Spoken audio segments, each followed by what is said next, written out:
Right. அஸ்ஸலாமு அலைக்கும். வணக்கம். ஸோ உயர்தரத்தில் கணித விஞ்ஞான பிரிவில் கற்றுக்கொண்டு எங்களோட லைஃபும் மாறணும், எங்களோட குடும்ப வரலாறே மாறணும், எங்களுக்குன்னு ஒரு அடையாளம் உருவாகணும். நாளைக்கு எங்களை பார்த்தும் ஒரு டாக்டர் வாராரு, ஒரு என்ஜினியர் வாராருன்னு சொல்லி இந்த சமூகம் அழைக்கணும்னு சொல்லி ஒரு பெரிய எதிர்பார்ப்போட கணித விஞ்ஞான பிரிவு துறையிட காலடி வச்சு இன்று எங்களோட ரசாயனவியல் வகுப்புல முதலாவது நாள்ல முதலாவது கிளாஸ்லயே வந்திருக்கக்கூடிய எல்லா மாணவர்களுக்கும் அஸ்ஸலாமு அலைக்கும், வணக்கம். So good evening. ஸோ நான் சொன்ன மாதிரி இந்த ஒன்லைன் கிளாஸ்ன்னு சொல்றது ஒரு சாதாரண விஷயம் இல்லை. இது ஒரு கற்பித்தல், ஒரு பிஸ்னஸ், இதையும் தாண்டி ஒரு சர்வீஸ். இந்த சர்வீஸ் எப்படி இந்த சமூகத்துக்கு போய் சேருதுன்னு சொன்னால், இலங்கையில எத்தனையோ பிரதேசங்கள் இருக்குது. குறிப்பாக மலை நாடுகளா இருக்கலாம், ஊவா மாகாணம் இருக்கலாம், தென் மாகாணம் இருக்கலாம், மேல் மாகாணம் இருக்கலாம். சில பிள்ளைகளுக்கு வீடு வசதி இல்லை, சில பிள்ளைகளுக்கு டைமுக்கு பஸ் இல்லை, சில பிள்ளைகளுக்கு அன்றாட வாழ்க்கையில தான் அம்மா அப்பா உழைக்கிறது, அதுக்கு இன்னொரு போர்டிங்ல போயிட்டு இருந்து படிக்கிறதுக்கு வசதி போதாது. அது மாதிரி என்னது எங்கட பெற்றாருடைய கஷ்டம், சில பிள்ளைகள் பெற்றாரை பிரிஞ்சு இருக்க முடியாது. ஸோ இந்த மாதிரி ஆசைகளால, இந்த மாதிரி நிராசைகள் ஏற்படுறதால தங்களோட ஆசைகளை தொலைச்ச எத்தனையோ ஆயிரக்கணக்கான பிள்ளைகள் இருக்கிறான், இந்த சமூகத்தில் இருக்கிறான். ஸோ அந்த மாதிரி பிள்ளைகளுக்கு எந்த ஒரு டீச்சரும் வீடு போய் என்ன செய்யலாது, வீடு தேடி போய் படிப்பிக்க இயலாது. ஆனால் இறைவன் உதவியால இந்த 5 வருடத்துல இந்த 8வது பேட்ச் வரைக்கும் நாங்க ஒவ்வொரு வருடமும் வீட்டுக்கே போய் படிப்பிக்கிறோம். எப்படி படிப்பிக்கிறோம்? எங்களுடைய குரல், எங்களுடைய இந்த முகம், எங்களுடைய அந்த டியூட் அவர்களோட வீடு கதவுகள் என்ன செய்யுது, போய் தட்டுது. ஸோ இந்த நல்ல செய்தி, அதாவது தான் வீட்டில இருந்தே படிக்கலாம், தண்ட கனவுகளை வீட்டில இருந்தே அமைச்சு கொள்ளலாம், தண்ட எதிர்காலத்தை வீட்டில இருந்தே சரியா திட்டமிடலாம்னு சொல்ற அந்த செய்தி போய் சேராத எத்தனையோ பிள்ளைகள் இருக்கலாம். ஸோ அந்த பிள்ளைகளுக்கு அந்த விடயம் போய் சேர்ந்து அவங்க லைஃப்ல இந்த மாதிரி ஆர்ட்ஸ் படிப்போம், அல்லது காமர்ஸ் படிப்போம், அல்லது டெக்னாலஜி படிப்போம், நம்மட ஊர்ல வசதி இல்லை, நம்மட ஏரியால வசதி இல்லைன்னு நினைச்சிட்டு இருந்து அவங்களோட கனவுகள் மாறி தொலைஞ்சு போறதை விட ஒரு பிள்ளைக்கு அது போய் அந்த வாழ்க்கையை சரியாக அமைக்கிறதுக்கு உதவி செய்தால் அதை விட பெரிய நன்மை எதுவுமே இல்லை. ஆகவே அப்படி ஒரு நன்மையை எதிர்பார்த்து ஒரு மனிதனுக்கு நாங்கள் நலவை நாடுறோம், அந்த நலவு சரியாக போய் சேரணும்னு சொல்லி அந்த நன்மையை 100% எதிர்பார்த்து யாராவது இருக்கீங்களாக இருந்தால் நீங்க இருக்கக்கூடிய பொதுவான குழுமங்கள்லையும், அதே போல உங்களோட வாட்ஸ்அப் ஸ்டேட்டஸுகள்லையும், அதே போல ஏனைய உங்களோட சோசியல் மீடியா குரூப்புகள்லையும் இன்றைய நாளுக்கான இந்த இலவச லிங்கை நீங்க என்ன செய்யலாம், ஷேர் பண்ணி கொள்ளலாம். இப்ப ஷேர் பண்ணுங்க. அதே நேரம் இந்த கிளாஸினுடைய யூடியூப் வீடியோ எங்களோட குழுமங்களில் பகிரப்படும். ஸோ அந்த குழுமத்தில் இருந்தும் என்ன செய்யலாம், நீங்க அந்த யூடியூப் வீடியோட லிங்கையும் பிறகு ஒரு தடவை ஷேர் பண்ணி கொள்ளலாம். ரைட். ஷேர் பண்ணி முடிச்சோம்னு சொல்ற நல்ல உள்ளங்கள் ஒரு ஹேண்ட்ஸ்அப் பண்ணுங்க பாவம்.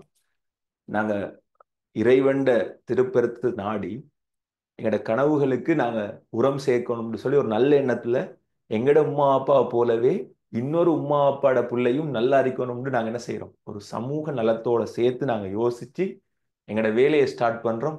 ஸோ இறைவன் எங்களுடைய நியத், அதாவது எங்களுடைய எண்ணத்தையும் பொருந்தி கொண்டு என்ன செய்யணும், எங்களுடைய எதிர்காலத்தை சிறப்பாக அமைக்கணும்னு சொல்லி உங்களுக்காக நானும் பிரார்த்தனை செய்யறேன். அது மாதிரி அந்த பிரயோசனப்பட்ட பிள்ளை பிரார்த்தனை செய்தாலும் செய்யாவிட்டாலும் அதனுடைய மறைமுகமான நன்மை என்ன செய்யும், உங்களை வந்து சேரும். ஸோ ஒரு தடவை ஷேர் பண்ணி கொண்டாக்கள் ஒரு தடவை ஹேண்ட்ஸ்அப் கொண்டு தாங்க பார்ப்போம். ஸோ நோங்களா பார்ப்போம் எத்தனை பேர் ஷேர் பண்ணீங்கன்னு சொல்லி.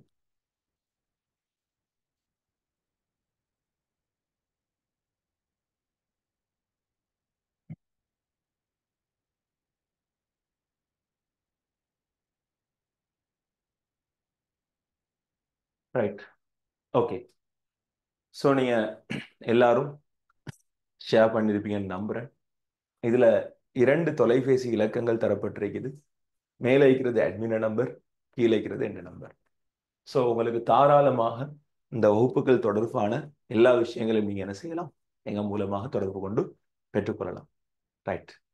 நாங்க எப்படி இந்த வகுப்பை நாங்க தொடங்க போறோம், சரியா? ஏனைய வகுப்புகளை போல இல்லாம நீங்க இந்த ஏ-லெவல் ஸ்ட்ரீமுக்கு வந்ததுக்கு பிறகு நீங்க ஒரு வித்தியாசத்தை உணர்வீங்க நிச்சயமாக எங்களுடைய வகுப்புகளுக்கு மூட. ஒவ்வொரு மாதமும் நீங்க கட்டணம் செலுத்தி இணைகிற ஒரு மாணவராக இருந்தால், சரியா, நீங்க கட்டணம் செலுத்தி பெய்ட் கிளாஸுக்கு வர ஒரு பிள்ளையா இருந்தால், ஒவ்வொரு மாதமும் இந்த மாதிரி ஒரு அழகான ஒரு ஃபைல் என்ன செய்யும்னால் உங்களோட வீடு தேடி வரும். அழகான ஃபைல் தான் சார் இருக்கிறதால அழகான, ஓகே ஓகே, ஒரு அழகான ஃபைல் என்ன செய்யும், உங்களோட வீடு தேடி வரும்.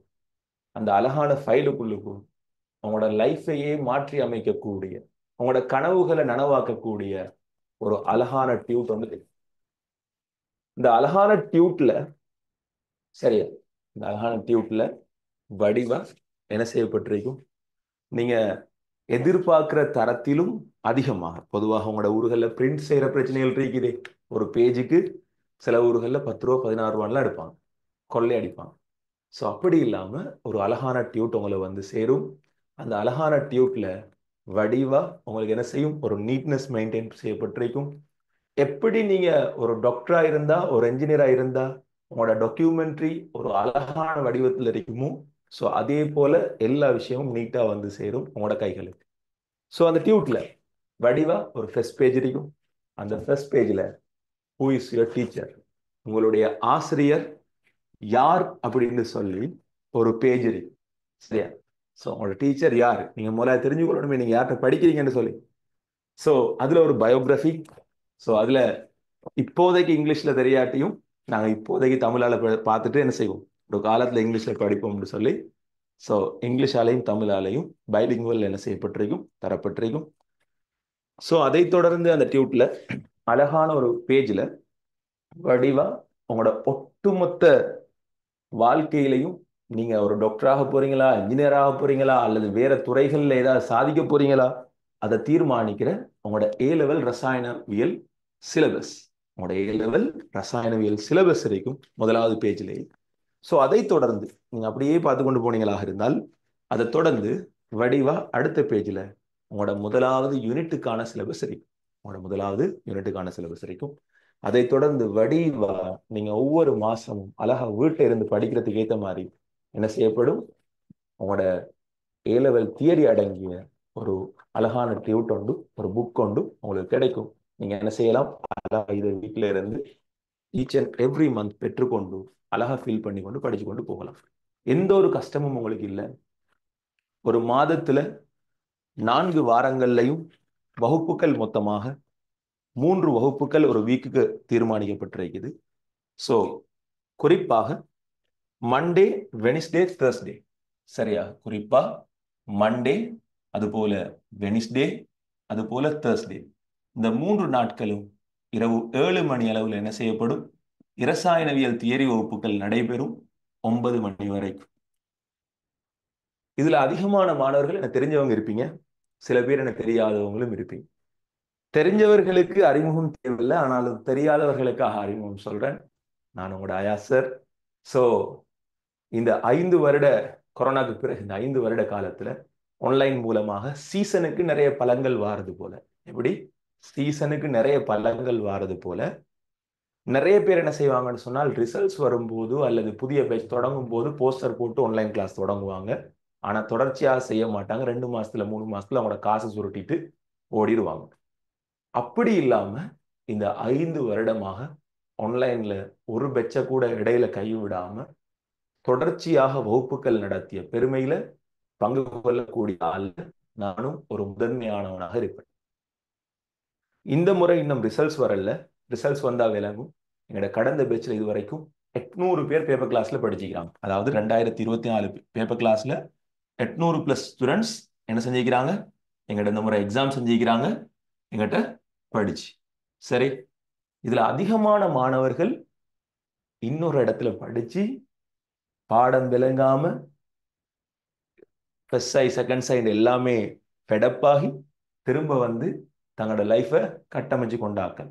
ஸோ இறைவன் இன்றைய வகுப்புல இந்த ஜாயின் பண்ணக்கூடிய 90 பேருக்கும் முதலாவது என்ன செஞ்சுக்கிறான்? ஒரு வரத்தை கொண்டு போய் காலடியில வச்சுக்கிறான். ஒரு வளத்தை கொண்டு வந்து காலடி வச்சுக்கிறான். யாரொரு ஆள் வளங்களை பயன்படுத்தலையோ அவங்க என்ன செய்வாங்க? அந்த வளங்களை துஷ்பிரயோகம் செய்ததுக்காக அந்த வளங்களை தேடி தொலை தூரம் அலைவாங்க. போர்டிங் போவாங்க, மாசம் 20,000 செலவழிப்பாங்க சாப்பாட்டுக்கு, கிளாஸ் ஃபீஸ் மாசம் 30,000 செலவழிப்பாங்க, பஸ்ஸுக்கு வேற ஒரு ஃபேர் போகும், உடுப்புக்கு சவுக்காரத்துக்கு செருப்புன்னு சொல்லி தண்ட அம்மா அப்பாட ரத்தத்தை ஒரு அட்டை பூச்சி போல என்ன செய்வாங்க? இந்த 2 வருஷத்துலையும் மாசம் 40-50 செலவழிச்சு குடிச்சு முடிப்பாங்க. ஆனா இறைவன் உங்களுக்கு மாதாந்தம் அழகிய முறையில வீட்டை இருந்து படிக்கக்கூடிய ஒரு சூழலை என்ன செஞ்சுக்கிறான்? ஏற்படுத்திக்கிறான். சோ இந்த வாய்ப்பை நீங்க என்ன செய்யுங்க? சரியாக பயன்படுத்துங்க. சரி, இந்த வாய்ப்பை நீங்க சரியா பயன்படுத்துங்க. நிச்சயமாக நீங்க வளங்களை துஷ்பிரயோகம் செய்தால் உங்களுக்கு என்ன இருக்குது? கேள்வி கணக்கு நிச்சயமாக இருக்குது. சரி, ஸோ மாசம் மாசம் உங்களுக்கு டியூட் வருது, மாசம் மாசம் உங்களுக்கு கிளாஸும் வருது. லைவ் கிளாஸ் மிஸ் ஆகிற பிள்ளைகளுக்கு, சரியா, லைவ் கிளாஸ் மிஸ் ஆகிற பிள்ளைகளுக்கு உங்களுக்கு என்ன செய்யப்படும்? யூடியூப் மூலமாக அன்றைய தினமே உங்களுக்கு ரெக்கார்ட் வீடியோஸும் கிடைக்கும். ஸோ ஜூம்ல லைவ் கிளாஸ் மிஸ் ஆகினால், உங்களுக்கு என்ன செய்யும்? அன்றைய தினமே யூடியூப் மூலமாக ரெக்கார்டும் கிடைக்கும். இதுதான் நாங்க வகுப்புகள் கட்டமைச்சிக்கிற விதம். சரியா, திரும்பவும் சொல்றேன், நிறைய சீசன் கடை இருக்கும் ஏ லெவல் லைஃப்ல. ஏ லெவல் லைஃப்னு சொல்றது உங்களுக்கு நிறைய ஏமாற்றங்களை தரக்கூடிய ஒன்று. இந்த லைஃப்ல 9A எடுத்துட்டு 3W எடுத்தாக்கள் ஏராளமாக இருக்கிறான். யாராவது உங்களோட ஊர்கள் அப்படி கண்டிருந்தால் ஒரு ஹேண்ட்ஸ்அப் பண்ணுங்க பாபு. உங்களோட நானா தாத்தா மாதிரில 9A எடுத்துட்டு ஏ லெவல் சயின்ஸ் ஸ்ட்ரீம் படிச்சுட்டு 3W எடுத்தாக்கள் கண்டிக்கிறார்கள், ஹேண்ட்ஸ்அப் பண்ணுங்க பாபு. சும்மா நோம்புல பாருங்க இப்ப எத்தனை கைகள் வருதுன்னு சொல்லி. ஏ லெவல்ல ஓ லெவல்ல 9A எடுத்து 8A எடுத்து 7A எடுத்து 6A எடுத்துட்டு ஏ லெவல்ல 3W எடுத்தாக்கள் விரல் விட்டு எண்ணக்கூடிய அளவு இல்ல, மண்ணள்ளி போட்டால் முக்காவாசி பேர் அவங்களோட தள்ள தான் விழும். அந்த அளவுக்கு இந்த சமூகத்துல இருக்கிறாங்க. காரணம் சரியான வழிகாட்டல் இல்லை. சரியா, அழகாக பேசுற எல்லாரும், அழகா செய்யற எல்லாருமே சரியாக வழிகாட்டுறாங்கன்னு இல்லை. சரியா, அழகா நடக்கிற எல்லா விஷயங்களும் இங்க உங்களுக்கு சரியாக அமைதுன்னு இல்லை. எத்தனையோ பேர் மந்த்லி போஸ்டர் போடுவாங்க, இது போடுவாங்க, அழகரைக்கும் பாக்குறதுக்கு. ஆனால் அத்தனை பேரும் தொடர்ச்சியாக செய்யறாங்கன்னு இல்லை. நீங்க என்ன விளங்கி கொள்ளணும்னால், நான் இன்றைக்கு உங்களோட குழுமத்துல ஒரே ஒரு லிங்க் போடுறேன். சரியா, ஏன்னா இந்த முறை ரிசல்ட்ஸ் வரலையே, அதால ஒரு லிங்க் கொண்டு போடுறேன். 2026 பேட்ச் ஏ லெவல் மாணவர்களுக்கு, அதாவது உங்களோட சீனியருக்கு நடந்த முதலாவது கிளாஸ் வீடியோவை நான் போடுறேன். அந்த வீடியோக்கு கீழே நீங்க போயிட்டு பாருங்க, அண்ணளவா 90க்கும் மேற்பட்ட கமெண்ட்ஸ் அந்த வீடியோல இருக்கும். இதுவரைக்கும் என்கிட்ட படிச்சு தண்ட வாழ்க்கை கதையை மாத்தி யூனிவர்சிட்டியில இன்றைக்கு இருக்கிற ஒவ்வொரு பிள்ளைகளும் அதுல வந்து கீழே கமெண்ட் பண்ணிருப்பாங்க. எந்த யூனிவர்சிட்டி, அது மாதிரி என்ன பேர் புள்ளட, சரியா, அது போல எத்தனாவது இயர், இந்த எல்லா விஷயத்தையும் கீழே கமெண்ட்ல போட்டிருப்பாங்க. இன்றைக்கு இலங்கை பூராகவும் இருக்கக்கூடிய அனைத்து யூனிவர்சிட்டியும் என்ன செய்யறாங்க? எங்களோட பிள்ளைகள் ஏதோ ஒரு வகையில இறைவண்ட உதவியால படிச்சு கொண்டிருக்கிறாங்க. சரி, சோ இந்த முறை ரிசல்ட்ஸ் வராததால எனக்கு அந்த ப்ரூஃப் எந்த முறை காட்டலாது. ஆனா போன முறை அந்த பிள்ளைகளே வந்து அடிச்ச கமெண்ட்ஸ் இருக்குது. எத்தனை பேர் கீழே போய் பார்ப்பீங்க? ஆன்சர் பண்ணுங்க பாபு. வடிவா சொல்றேன், 2026க்கு இதே மாதிரி நடந்த முதலாவது கிளாஸ்ல ஃபர்ஸ்ட் கிளாஸ் வீடியோ கீழே போய் பாருங்க, அந்த கமெண்ட்ஸ் நிறைஞ்சு போயிருக்கும். இன்ஷா அல்லாஹ் உங்களோட வீடியோலையும் அந்த கமெண்ட்ஸ் வரும். எப்ப? ரிசல்ட்ஸ் வந்ததுக்கு பிறகு அந்த பிள்ளைகள் வந்து பண்ணுவாங்க, சார் நான் இந்த கமெண்ட்ஸ் எடுத்தேன், இந்த இதை எடுத்தேன். நான் உங்களுக்கும் சொல்றேன், எல்லா பெச்சுக்கும் வளமையா சொல்வேன், இன்ஷா அல்லாஹ் உங்களுடைய ரிசல்ட்ஸ் ஒரு நாள் வரும். எப்ப? 2027 எக்ஸாம் செஞ்சு முடிய வரும். அந்த வருஷம் நான் உங்களோட சூப்பர் ஜூனியர்ஸுக்கு என்ன செய்வேன்? கிளாஸ் செய்வேன். இதே மாதிரி ஒரு ஃபர்ஸ்ட் கிளாஸ் போடுவேன். அன்றைய நாள் நீங்களும் என்ன செய்யணும்? பெஸ்டா உங்களோட லைஃப்ல நீங்க என்ன அயாசர் மூலமாக அச்சீவ் பண்ணீங்கன்னு சொல்றது விஷயத்த கமெண்டா போடுவீங்க நம்புறேன். சரியா, அந்த நம்பிக்கையை நான் உங்கள வைக்கிறேன். நீங்களும் அதே மாதிரி உங்களோட சீனியர்ஸ் செய்யற அதே வேலையை நீங்க செய்வீங்கன்னு நம்புறேன். சரி, அடுத்தது, அயாசர் கிளாஸ்ல எப்ப தியரி முடிப்பார், எப்ப பேப்பர் செய்வாரு, அல்லது தியரி பேப்பர் எல்லாம் ஒழுங்கா செய்வாரா, இந்த மாதிரி டவுட்ஸ் இருக்கு. சரியா, ஸோ உங்களோட கிளாஸஸ் எப்படி நடக்கும் நல்லா ஞாபகம் வைங்க. நாங்கள் 2025 ஏப்ரல் மாதம் உங்களோட வகுப்பு தொடங்கிக்கிறோம். பொதுவாக எங்களோட பேட்ச்ல எப்பயுமே எங்களோட எல்லா கிளாஸஸும் பொதுவாக அந்த உரிய வருடத்துல ஜனவரி அல்லது பிப்ரவரி, அதாவது எக்ஸாமுக்கு போற பேட்ச்ல ஜனவரி அல்லது பிப்ரவரி மாசத்துல நாங்க என்ன செய்வோம், சிலபஸ் முடிப்போம். ஆனால் இந்த வருடம் மட்டும் எனக்கு சோமிலாமாகி நான் ஒரு மாசம் கிளாஸ் செய்யல. ஸோ அதால கொஞ்சம் சிலபஸ் பெண்டிங் ஆகி அதுக்கு பிறகு நான் என்னது இன்னும் ஒரு இந்தியா போன பிரச்சனைன்றதால கொஞ்சம் ஆஹ், இன்னொரு மாசம் பெண்டிங் ஆகி ஒரு 2 மாசம் டிலே ஆயிட்டு. ஆனா இன்ஷால்லா வார மாசம் அல்லது அதுக்கு அடுத்த வார மாசம் எண்டுல எங்களோட சிலபஸ் முடியுது. சரி, அந்த பேட்ச்ல மட்டும். பொதுவாக உங்களோட ஸ்கூலுகள்ல அல்லது நீங்க இப்ப எங்க படிக்க போறன்னு முடிவெடுப்பீங்க தானே, அங்க இருக்கிற சீனியர்ஸ்ட நீங்க ஒரு தடவை விசாரிச்சு பாருங்க உங்களோட சிலபஸ் எப்ப முடியும். நான் அடிச்சு சொல்றேன், எல்லா இடங்கள்லையும் சிலபஸ் முடிப்பாங்க நாளைக்கு எக்ஸாம்டா இன்றைக்கு அல்லது வார மாசம் எக்ஸாம்டா இன்றைக்கு. ஆனா நாங்க எப்படி செய்வோம்னு சொன்னால், நீங்க 2027 இன்ஷா அல்லாஹ் ஆகஸ்ட்ல எந்த பிரச்சனையும் இல்லாம எக்ஸாம் செய்றீங்கன்னு சொன்னால், ஆகஸ்ட்ல எந்த பிரச்சனையும் இல்லாம எக்ஸாம் செய்றீங்கன்னு சொன்னால் எழுதி வைங்க இன்ஷா அல்லாஹ். உங்களோட சிலபஸை நான் எப்ப முடிப்பேன்டால் 6 மாசத்துக்கு அட்லீஸ்ட் 2027 பிப்ரவரி அல்லது மார்ச், பிப்ரவரி அல்லது மார்ச்ல உங்களோட சிலபஸ் நான் ஃபுல்லா முடிப்பேன். அதாவது உங்களுக்கு 6 மாசம் டைம் தருவேன். நீங்க ஸ்ரீலங்கால எந்த ஸ்கூல்ல பேப்பர் வந்தாலும் சரி, எந்த மொழியில பேப்பர் வந்தாலும் சரி, நீங்க என்ன செய்யலாம், தாராளமாக ஃபுல் பேப்பர் எடுத்து செய்யலாம். உங்களுக்கு 6 மாசம் டைம் தருவேன். சரியா? ஒவ்வொரு பேட்சுக்கும் நான் இந்த இந்த காலப்பகுதியில் நான் என்ன செய்யறேன்னு சொன்னால், வளமையாக இவ்வளவு டியூரேஷன் நாங்க தியரியை படிச்சுட்டு இந்த காலப்பகுதியில் நாங்க அந்த பிள்ளைகளுக்கு என்ன செய்வோம்னு சொன்னால் பேப்பர் கிளாஸை ஸ்டார்ட் பண்ணுவோம். பேப்பர் கிளாஸ்ல நாங்க 2 வேலை செய்வோம். ஒன்று, 2000ஆம் ஆண்டுல இருந்து 2026 வரைக்கும் வந்த எல்லா எம்சிக்யூ வினாக்கள், ஸ்ட்ரக்சர் வினாக்கள், எஸ்ஏ வினாக்களையும் உங்களுக்கு செஞ்சு காட்டுவோம். அதாவது கம்ப்ளீட்டா பாஸ் பேப்பரை ஃபுல்லா நியூ சிலபஸ்ல செஞ்சு காட்டுவோம். அதுக்கு மேலதிகமாக Asar complete full model paper இன்ஷா அல்லாஹ் ஒரு 10 மாடல் பேப்பர் உங்களுக்கு நடக்கும்.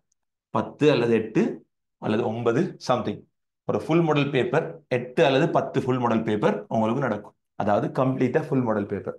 ஸோ இவ்வளவு வேலையும் செஞ்சுதான் நாங்கள் என்ன செய்வோம், உங்களை எக்ஸாமுக்கு அனுப்பி வைப்போம். இன்ஷா அல்லாஹ் நீங்க ஒரு டாக்டர் இன்ஜினியரா வரணும்னு சொல்லி.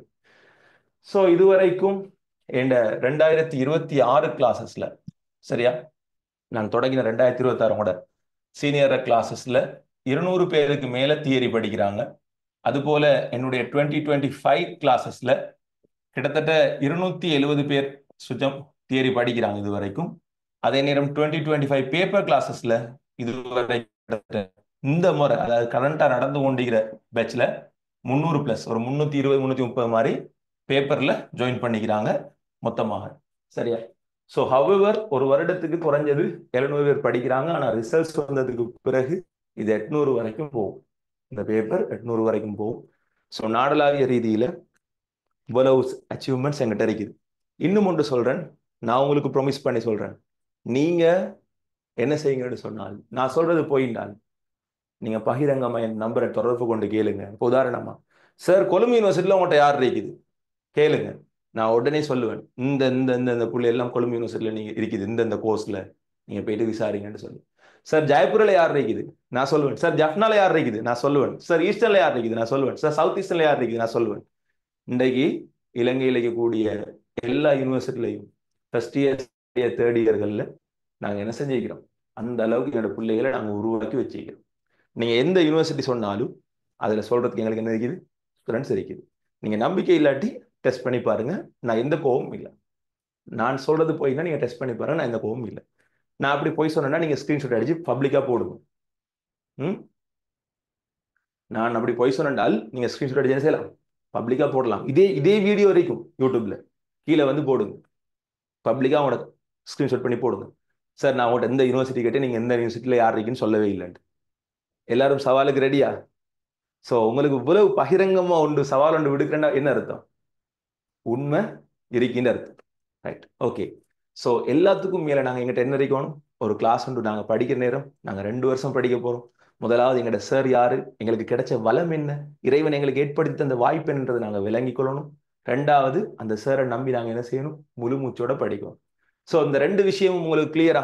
எல்லாருக்கும் இப்போ ஒரு நம்பிக்கை ஒன்று வந்துட்டா, நாங்க சரியான ஒரு இடத்துக்கு தான் வந்திக்கிறோம், நாங்க படிக்கிறோம், நாங்க சாதிக்கிறோம், நாங்க எங்களோட கனவுகளை அடைஞ்சு காட்டுறோம்னு சொல்ற ஒரு நம்பிக்கை வந்துட்டா, எங்களோட அம்மா அப்பாவோட கண்ணால ஃப்ரெஷ்ஷாயில எந்த ஒரு கண்ணீர் துளியும் வராத அளவுக்கு நாங்க பெஸ்டா படிச்சு காட்டுறோம். எங்களோட லைஃப்ல எங்களோட அம்மா அப்பா ஒரு டாக்டர் அம்மா, ஒரு டாக்டர் வாப்பா, ஒரு இன்ஜினியர் அம்மா, ஒரு இன்ஜினியர் வாப்பா, இந்த மாதிரி எனது பெருமையா சொல்ற அளவுக்கு நாங்க படிச்சு எங்க லைஃப்ல சாதிக்கிறதுக்கு ஒரு நல்ல இடத்துக்கு வந்திக்கிறோம்ன்ற நம்பிக்கை எல்லாருக்கும் வந்துட்டா? எத்தனை பேருக்கு வந்திருக்கு பாப்போம், ஆன்சர் பண்ணி தாங்க பாப்போம். ஸோ நோமலா பார்ப்போம் எத்தனை பேர் அந்த ஆவலை ஏற்படுத்திக்கிறீங்க. ம் மாற்றம் ஒன்றே மாறாதது. பார்க்கலாம் எத்தனை பேர் லைஃப்ல அந்த மாற்றம் வந்திருக்கின்றது. இதே கிளாஸஸ்ல இதே தொண்டையால வந்த சத்தத்தை வச்சு ஓ லெவல்ல சயின்ஸ்ல சி எடுத்து ஏ லெவல்ல மெடிக்கல் ஃபேக்கல்டி போன பிள்ளைகளை என்கிட்ட இருக்குது. ஓ லெவல்ல சயின்ஸ்ல சி எடுத்து இன்ஜினியரிங் போன ஆட்கள் இருக்குது, மெட்ஸ்ல சி எடுத்து. சரியா? எத்தனையோ கஷ்டமான இடங்கள்ல இருந்து எவ்வளவு பிள்ளைகள் இருக்குது. போன முறை கூட தலவாக்கல ஸ்கூல்ல மட்டும் 3 மெடிசின் போனாங்க, 2 இன்ஜினியர். சரியா? அது மாதிரி நாடு ஃபுல்லா இனி இல்லைன்ற கஷ்டம் எறியக்கூடிய இடங்கள்ல இருந்து படிச்சு போன எத்தனையோ வரலாறுகள் எங்கிட்ட இருக்குது. சரி, ஸோ இன்ஷா அல்லாஹ் நாங்கள் வகுப்பை மேக்ஸிமம் தொடங்குவோம். பொதுவாக முதலாவது கிளாஸஸ் நாங்கள் எப்பயுமே ஃப்ரீயாக செய்யும் போது நிறைய குழப்பறதுக்கு ஆட்கள் வருவாங்க, குரூப்களில் சேனல்கள் எல்லாம் பூந்துட்டு. முக்கியமாக ஃபேக் ஐடியில சேர்மார் வருவாங்க. ஏன் அடுத்தவனோட வளர்ச்சியை கொஞ்சம் என்ன செய்யலாது, பார்த்துக்கொள்ளலாது. ஸோ அவங்க நிறைய குழப்பங்கள் விளைவிப்பாங்க, அவங்களோட குழுமங்கள்ல ஹாஹார் எக் போடுவாங்க, அப்படி இப்படி ஒன்று ரெண்டு செய்வாங்க. சரியா? அதுகளை நாங்கள் ஒரி பண்ண தேவையில்லை. நாங்கள் என்ன செய்வோம், வெள்ளத்துக்கு தான் அணை கட்டலாம், சுனாமிக்கல்ல. சரி, ஸோ ஓகே. நாங்கள் அப்போ எல்லாரும் உங்களுக்கு வழங்கப்பட்ட பிடிஎஃப் நாங்க பிரிண்ட் பண்ணிட்டு வந்திருப்பீங்க நம்புறேன். சரியா? உங்களுக்கு வழங்கப்பட்டிருக்கக்கூடிய பிடிஎஃப்ல முதல் ஒரு 3-4 ஃப்ரீ கிளாஸஸுக்கு தேவையான தியரியை மட்டும் நான் என்ன செஞ்சுக்கிறேன், ஒரு பிடிஎஃப் ஆக போட்டுக்கிறேன். ஸோ அதை எல்லாரும் பிரிண்ட் பண்ணிட்டு வந்திருப்பீங்க நம்புறேன். ஸோ அந்த நம்பிக்கையோட நாங்கள் என்ன செய்வோம், எங்கட இன்றைய கிளாஸை ஆரம்பிப்போம். ரைட், எத்தனை பேர்கிட்ட இப்போ பிடிஎஃப் பிரிண்ட் பண்ணிக்கிறோம், ஒரு ஹேண்ட்ஸ் அப் பண்ணுங்க பாப். நார்மலா பாப், எத்தனை பேர் நான் போட்டிக்கிற பிடிஎஃப் பிரிண்ட் பண்ணி 27 குரூப்ல இல்லாதாக்கள் அட்மினா அல்லது என்ன கண்டெக்ட் பண்ணி என்ன செய்யலாம், நீங்க குரூப்ல ஜாயின் பண்ணிக்கொள்ளலாம். ஸோ மாதாந்தம் இந்த முதலாவது அலகுக்கு, அதாவது ஃபர்ஸ்ட் யூனிட்டுக்கு, ஃபர்ஸ்ட் யூனிட் 2வது யூனிட் போக மட்டும் நாங்கள் மந்த்லி பேமெண்ட் தான் எடுப்போம். ஸோ மாதாந்தம் முதலாவது அளவுக்கு நீங்கள் 2000 பே பண்ணால் ஒரு கிட்டத்தட்ட 700 பெறுமதியான ஒரு பிரிண்டட் புக் என்ன செய்யும், உங்களுக்கு வீட்டுக்கு வந்து சேரும். சரி, ஸோ அது ஃப்ரீயாக தான் வரப்போகுது. சரி, ஸோ நீங்கள் வடிவாக என்ன செய்யலாம், எந்த ஒரு அலைச்சலும் இல்லாமல் வடிவாக படிக்கலாம். ரைட், எடுங்க பார்ப்போம். உங்களோட முதலாவது 2வது தாள் எடுங்க. 2வது தாள் எடுத்தால் உங்களுக்கு advance level chemistry syllabus module அழகாக தரப்பட்டிருக்கு. ரைட், அதில் பிள்ளைகள் நான் இப்போ உங்களுக்கு என்ன செய்ய போறேன்னு சொன்னால், உங்களுக்கு சிலபஸ்ல இருக்கக்கூடிய யூனிட்ஸ்களை இன்ட்ரடக்ஷன் பண்ணிக்கிறேன். 14 யூனிட் இதை பற்றி மேலோட்டமாக சொல்லித்தாரேன். சரி, ரைட், கவனிங்க. யூனிட்ஸ்ல அலகு 1ல இருந்து 3 வரை, அலகு 1ல இருந்து 3 வரைக்கும் ஒரு இரட்டை அடைப்பு போடுங்க. இதுதான் ஃபர்ஸ்ட் டேர்ம். அதாவது உங்களோட முதலாம் தவணை பரீட்சையில இந்த 3 அலகுல இருந்து தான் என்ன செய்யும், வினாக்கள் வினவப்படும். வினாக்கள் வினவப்படும். அலகு 4ல இருந்து 6 வரைக்கும், அலகு 4ல இருந்து 6 வரைக்கும் இதுதான் உங்களோட செகண்ட் டேர்ம். இதுதான் உங்களோட செகண்ட் டேர்ம். அது மாதிரி அலகு 7ல இருந்து 10 வரைக்கும், அலகு 7ல இருந்து 10 வரைக்கும் இதுதான் உங்களோட தேர்ட் டேர்ம். இதுதான் உங்களோட தேர்ட் டேர்ம். இதோட இதோட உங்களோட கிரேட் 12 சிலபஸ் என்னது முடிவடையுது. இதோட உங்களோட 12ஆம் ஆண்டு சிலபஸ் முடிவடையுது. சரி, அலகு 11ல இருந்து 12.2 வரைக்கும், அலகு 11ல இருந்து 12வதுல 2வது இருக்கிற வரை காட்டியும் 12.2 வரைக்கும் உங்களோட 4th டேர்ம் சிலபஸ். சரியா? 4th டேர்ம் சிலபஸ், 4ஆம் தவணை.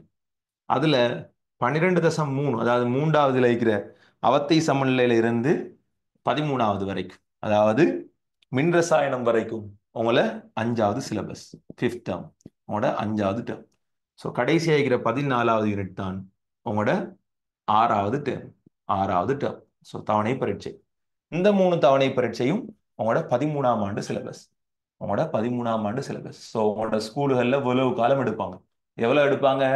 2025 நீங்க எக்ஸாம் முடிச்ச ஏப்ரல்ல இருந்து நார்மலா இதை படிப்புக்கு எவ்வளவு காலம் எடுப்பாங்க? 2026 உங்களோட எக்ஸாம் வரைக்கும் எடுப்பாங்க. 2027 உங்களோட எக்ஸாம் வரைக்கும் எடுப்பாங்க. ஆனா நாங்க என்ன செய்வோம்? இதுல கிட்டத்தட்ட உங்களுக்கு 6 மாசம் நாங்க முன்னாடியே இந்த சிலபஸை தொடர்ச்சியாக கிளாஸ் செய்வதன் மூலம் இன்ஷால்லா முடிச்சு தருவோம். சரி, இதுதான் நம்மளோட சிலபஸ், இதுதான் நம்மளோட ஐடியா. ரைட். அணுக்கட்டமைப்பு இந்த யூனிட் ஒரு பேசிக் யூனிட். இதுல நாங்க நார்மலா எப்படி அணுக்கள் கண்டுபிடிக்கப்பட்டது, அணுக்கள் ஆவர்த்தன அட்டவணையோட எப்படி தொடர்புபடுத்தப்பட்டது, ஆவர்த்தன அட்டவணையில் இருக்கக்கூடிய அணுக்களினுடைய இயல்புகள் எவ்வாறு இருக்கும், இந்த அணுக்களை பயன்படுத்தி என்ன மாதிரியான விஷயங்களை நாங்கள் அணுக்களுக்குள்ள ஒப்பிடலாம், என்ன மாதிரியான இயல்புகளை ஒப்பிடலாம், இதைத்தான் படிக்க போறோம். கட்டமைப்பும் பிணைப்பும் நீங்க நார்மலா ஓ லெவல்ல படிச்ச லூயிஸ் ஸ்ட்ரக்சர், அதான் இந்த யூனிட்ல மெயின். ஸோ இந்த யூனிட்ல நாங்கள் எதை படிக்க போறோம்னால், இந்த உலகத்துல அணுக்கள் சேர்ந்து உருவாகக்கூடிய பிணைப்புகள் எப்படி இருக்கும், ஒரு பிணைப்பு எப்படி உருவாகும், அந்த பிணைப்பு உருவானதன் பின்பு மூலக்கூறுகள் எப்படி வடிவங்கள்ல இருக்கும், அதோட கோணங்கள் என்ன மாதிரி மாறும், அந்த இயல்புகளை தீர்மானிக்கிற பண்புகள் என்ன, ஒரு மூலக்கூறு அசையுமா அசையாதா, ஒரு மூலக்கூறோட உருகுநிலை கொதிநிலை எவ்வாறு அதனுடைய பிணைப்புல தங்கியிருக்கும், இந்த மாதிரியான விஷயங்களை படிப்போம். ரசாயன கணித்தல்கள் நீங்க ஓ லெவல்ல படிச்ச மாதிரி ஒரு கல்குலேஷன். இந்த யூனிட்ல நாங்க ஃபுல்லா கெமிக்கல்ஸோட தொடர்புடைய மூல் செறிவு சார்ந்த கணிப்புகளை நாங்கள் நிறைய பார்ப்போம். ரசாயன தாக்கங்களோட விளைவுகளை கண்டுபிடிப்போம். நியம கரைசல்கள், செறிவு அறியப்பட்ட கரைசல்களை எப்படி கரைக்கிறது கண்டுபிடிப்போம், பிராக்டிஸ் பண்ணுவோம். சடப்பொருளின் வாயு நிலை 4வது யூனிட். வாயுக்களை பத்தி படிப்போம். வாயுக்களை பத்தி படிப்போம். நீங்க இதுவரைக்கும் கேள்விப்பட்ட வாயுக்களும் இருக்குது, கேள்விப்படாத வாயுக்களும் இருக்குது. அதான் நாங்கள் லட்சிய வாயு மெய் வாயுன்னு சொல்லி வாயுக்களோட இயல்புகளை படிப்போம். அமுக்கம் எப்படி செல்வாக்கு செலுத்தும், வெப்பநிலை எப்படி செல்வாக்கு செலுத்தும், வாயுக்களோட இயல்புல மூல் எப்படி செல்வாக்கு செலுத்தும், வாயுக்களோட இயல்புல வாயுக்களினுடைய லட்சிய தன்மைனா என்ன, வாயுக்களோட இயக்க பண்புகள், அதாவது இயக்க பண்பு மாதிரி எப்படி வாயுக்கள் இயக்கம் செய்து, இதெல்லாம் படிப்போம். சக்தியியல் முழுக்க முழுக்க எனர்ஜெட்டிக்ஸ்னு சொல்லக்கூடிய பகுதி. நீங்க பிசிக்ஸ்ல ஓ லெவல்ல படிச்சிருப்பீங்க, H=ms தீட்டான்னு சொல்லி, அது மாதிரியான ஒரு பகுதி. முழுக்க முழுக்க சக்தி சார்ந்து ஒரு ரசாயன தாக்கத்தின் போது அகவெப்பமா புறவெப்பமா சக்தியை எப்படி கணிக்கிற, உட்சக்தினா என்ன, அகச்சக்தினா என்ன, சக்தி சூழலுக்கு விடுவிக்கப்படுமா மாற்றாதா, ஒரு தாக்கம் இயற்கையா நடக்குமா நடக்காதா, இந்த மாதிரியான விஷயங்களை படிப்போம். 7, 8, 9, 10 இது எல்லாத்தையும் சேர்த்து சொல்ற ஒரு இது. சரி, அந்த தேர்ட் டேர்ம்ல நீங்க படிக்கிற இத்தனை இந்த 7, 8, 9, 10 இது இவ்வளவுக்கும் சொல்ற ஒரு ஸ்பெஷல் பேர் தான் ஆர்கானிக் கெமிஸ்ட்ரி. நீங்க ஓ லெவல்ல படிச்சிருக்கீங்க சேதன சேர்வைகளை பத்தி, ஆர்கானிக் கெமிஸ்ட்ரி. இதுல நாங்க முழுக்க முழுக்க கார்பனையும் ஐதரசனையும் கொண்ட அனைத்து சேர்வைகளை பத்தியும் படிப்போம். அதனுடைய உருவாக்கம் பத்தி படிப்போம், அதனுடைய பௌதீக பண்புகள் பத்தி படிப்போம், எல்லா விஷயத்தையும் படிப்போம். மார்க் பண்ணிக்கோங்க, ஆர்கானிக் கெமிஸ்ட்ரி. சரி, அடுத்தது அலகு 11 இரசாயன இயக்கவியல். ஞாபகம் இருக்குதா? நீங்க ஓ லெவல்ல படிச்சீங்க தாக்க வீதம் தொடர்பாக. அந்த தாக்க வீதம் தொடர்பான எல்லா விஷயங்களையும் நாங்கள் என்ன செய்வோம், ஏ லெவல்ல படிப்போம். சரியா, நாங்க என்ன செய்வோம், படிப்போம். ரைட். அடுத்தது பாருங்க சமநிலை. அடுத்தது பாருங்க சமநிலை. சரி, சோ இந்த சமநிலைன்னு சொல்லக்கூடிய பகுதியில, இந்த சமநிலைன்னு சொல்லக்கூடிய பகுதியில 3 வகையான சமநிலை பத்தி படிப்போம். ரசாயன சமநிலை, அவத்தை சமநிலை, அயன் சமநிலைன்னு சொல்லக்கூடிய 3 வகையான சமநிலை பத்தி படிப்போம். ரசாயன சமநிலைன்னு சொன்னா தாக்கிகளும் விளைவுகளும் உள்ள சமநிலை ஒன்று உருவாகிறது. அயன் சமநிலைன்னு சொன்னால் அயன்களுக்கு உள்ள சமநிலை வருது. உதாரணமா நீர்க்கரைசல் உள்ள H+ அயன்களுக்கும் OH- அயன்களுக்கும் உள்ள என்னைக்கும் ஒரு சமநிலை இருக்கும். அந்த மாதிரி விஷயங்கள் அதில் தான் நாங்க pH சம்பந்தமாக படிப்போம், pOH சம்பந்தமாக படிப்போம், இந்த மாதிரியான விஷயங்களை படிப்போம். அவத்தை சமநிலைன்னு சொன்னால் அவத்தைகளுக்கு இருக்கிற சமநிலை, அவத்தைகளுக்கு இருக்கிற சமநிலை. உதாரணமா ஆவி அவத்தையிலேருந்து எப்படி திரவம் ஒடுங்குது, திரவம் எப்படி ஆவியா மாறுது, திண்மம் எப்படி உருகுது, இந்த மாதிரி அவத்தைகளுக்கு இடையிலான சமநிலை படிப்போம். அலகு 13 இதுதான் எலக்ட்ரோ கெமிஸ்ட்ரின்னு சொல்லுவோம், மின் ரசாயனம். இதுல நாங்க நடைமுறையில பயன்படுத்துற பேட்டரிஸ் எப்படி உருவாகி இருக்குது, ஒரு பேட்டரி அனோட்னா என்ன கத்தோட்னா என்ன, நீங்க எல்லாரும் படிச்சிருப்பீங்களே கேர்ள்ஸ் கவரிங் நகை போடுற ஆட்கள். எத்தனை பேர் நகையை தண்ணியில போட போயிருக்கீங்க? போய்க்கு வெக்கப்படாம சொல்லுங்க பாப்போம். சரி, நீங்க போட்டு இல்ல, பட் யாராவது போட்டு கேள்விப்பட்டீங்களா? நகையை தண்ணியில போடுற அப்படின்னு. ம் நகையை பாலிஷ் பண்ற அல்லது தண்ணியில போடுற. ம் கேள்விப்பட்டீங்களா? அல்லது டவுன்ல நீங்க போற நேரம் யாராவது ஒரு ஆள் ரோட்ல என்ன செய்வாரு, பேட்டரி எல்லாம் வச்சுட்டு ஒரு அசிட் மாதிரி ஒன்று போட்டு ஆ, புகையெல்லாம் பறக்கும், நகையெல்லாம் காட்டி. ம் முலாமுடல். முலாமுடல். நீங்க கோல்டு மெடல் வாங்கினால் அந்த கோல்டுல என்ன இருக்குது? முலாம் விட்டுருக்கிறாங்க மெடல்ஸ். ஸோ எப்படி முலாமுடல் செய்யறது, மின் பகுப்பு எப்படி செய்யறது, இந்த மாதிரியான விஷயங்கள் நாங்கள் என்ன செய்வோம், இந்த எலக்ட்ரோ கெமிஸ்ட்ரி சொல்லக்கூடிய மின் ரசாயன பகுதியில் படிப்போம். அழகு 14 ஒரு சப்ப பாடம், ஆனா நல்ல பாடம், நல்ல மார்க்ஸ் வார பாடம். கைத்தொழில் ரசாயனமும் சூழல் மாசாக்கம். முழுக்க முழுக்க இண்டஸ்ட்ரியல் என்வாயரமெண்டல் படிப்போம். அது நீங்க ஆல்ரெடி ஓ லெவல்ல தெரிஞ்சது தான். என்னது பச்சை வெட்டு விளைவுண்டா என்ன, எப்படி கைத்தொழில் ரீதியாக என்னது உப்பு எப்படி உற்பத்தி செய்யற, இரும்பு எப்படி பிரிக்கிற, இந்த மாதிரியான விஷயங்கள் நீங்க ஓ லெவல்ல படிச்சது. அது அப்படியே ஏ லெவல்ல கொஞ்சம் எக்ஸ்ட்ராவா படிப்போம். இவ்வளவுதான் ஏ லெவல் சிலபஸ். எல்லாரும் ஒரு ஹேண்ட்ஸ் அப் தாங்க போகும். ஏ லெவல் கெமிஸ்ட்ரி சிலபஸ்னா என்னோட அடிப்படை நாலேஜ் வந்துட்டா. ஏ லெவல் கெமிஸ்ட்ரி சிலபஸ் எப்படி இருக்குது, ஒரு அடிப்படை நாலேஜ் வந்துட்டா ஒரு ஹேண்ட்ஸ் அப் தாங்க போகும்.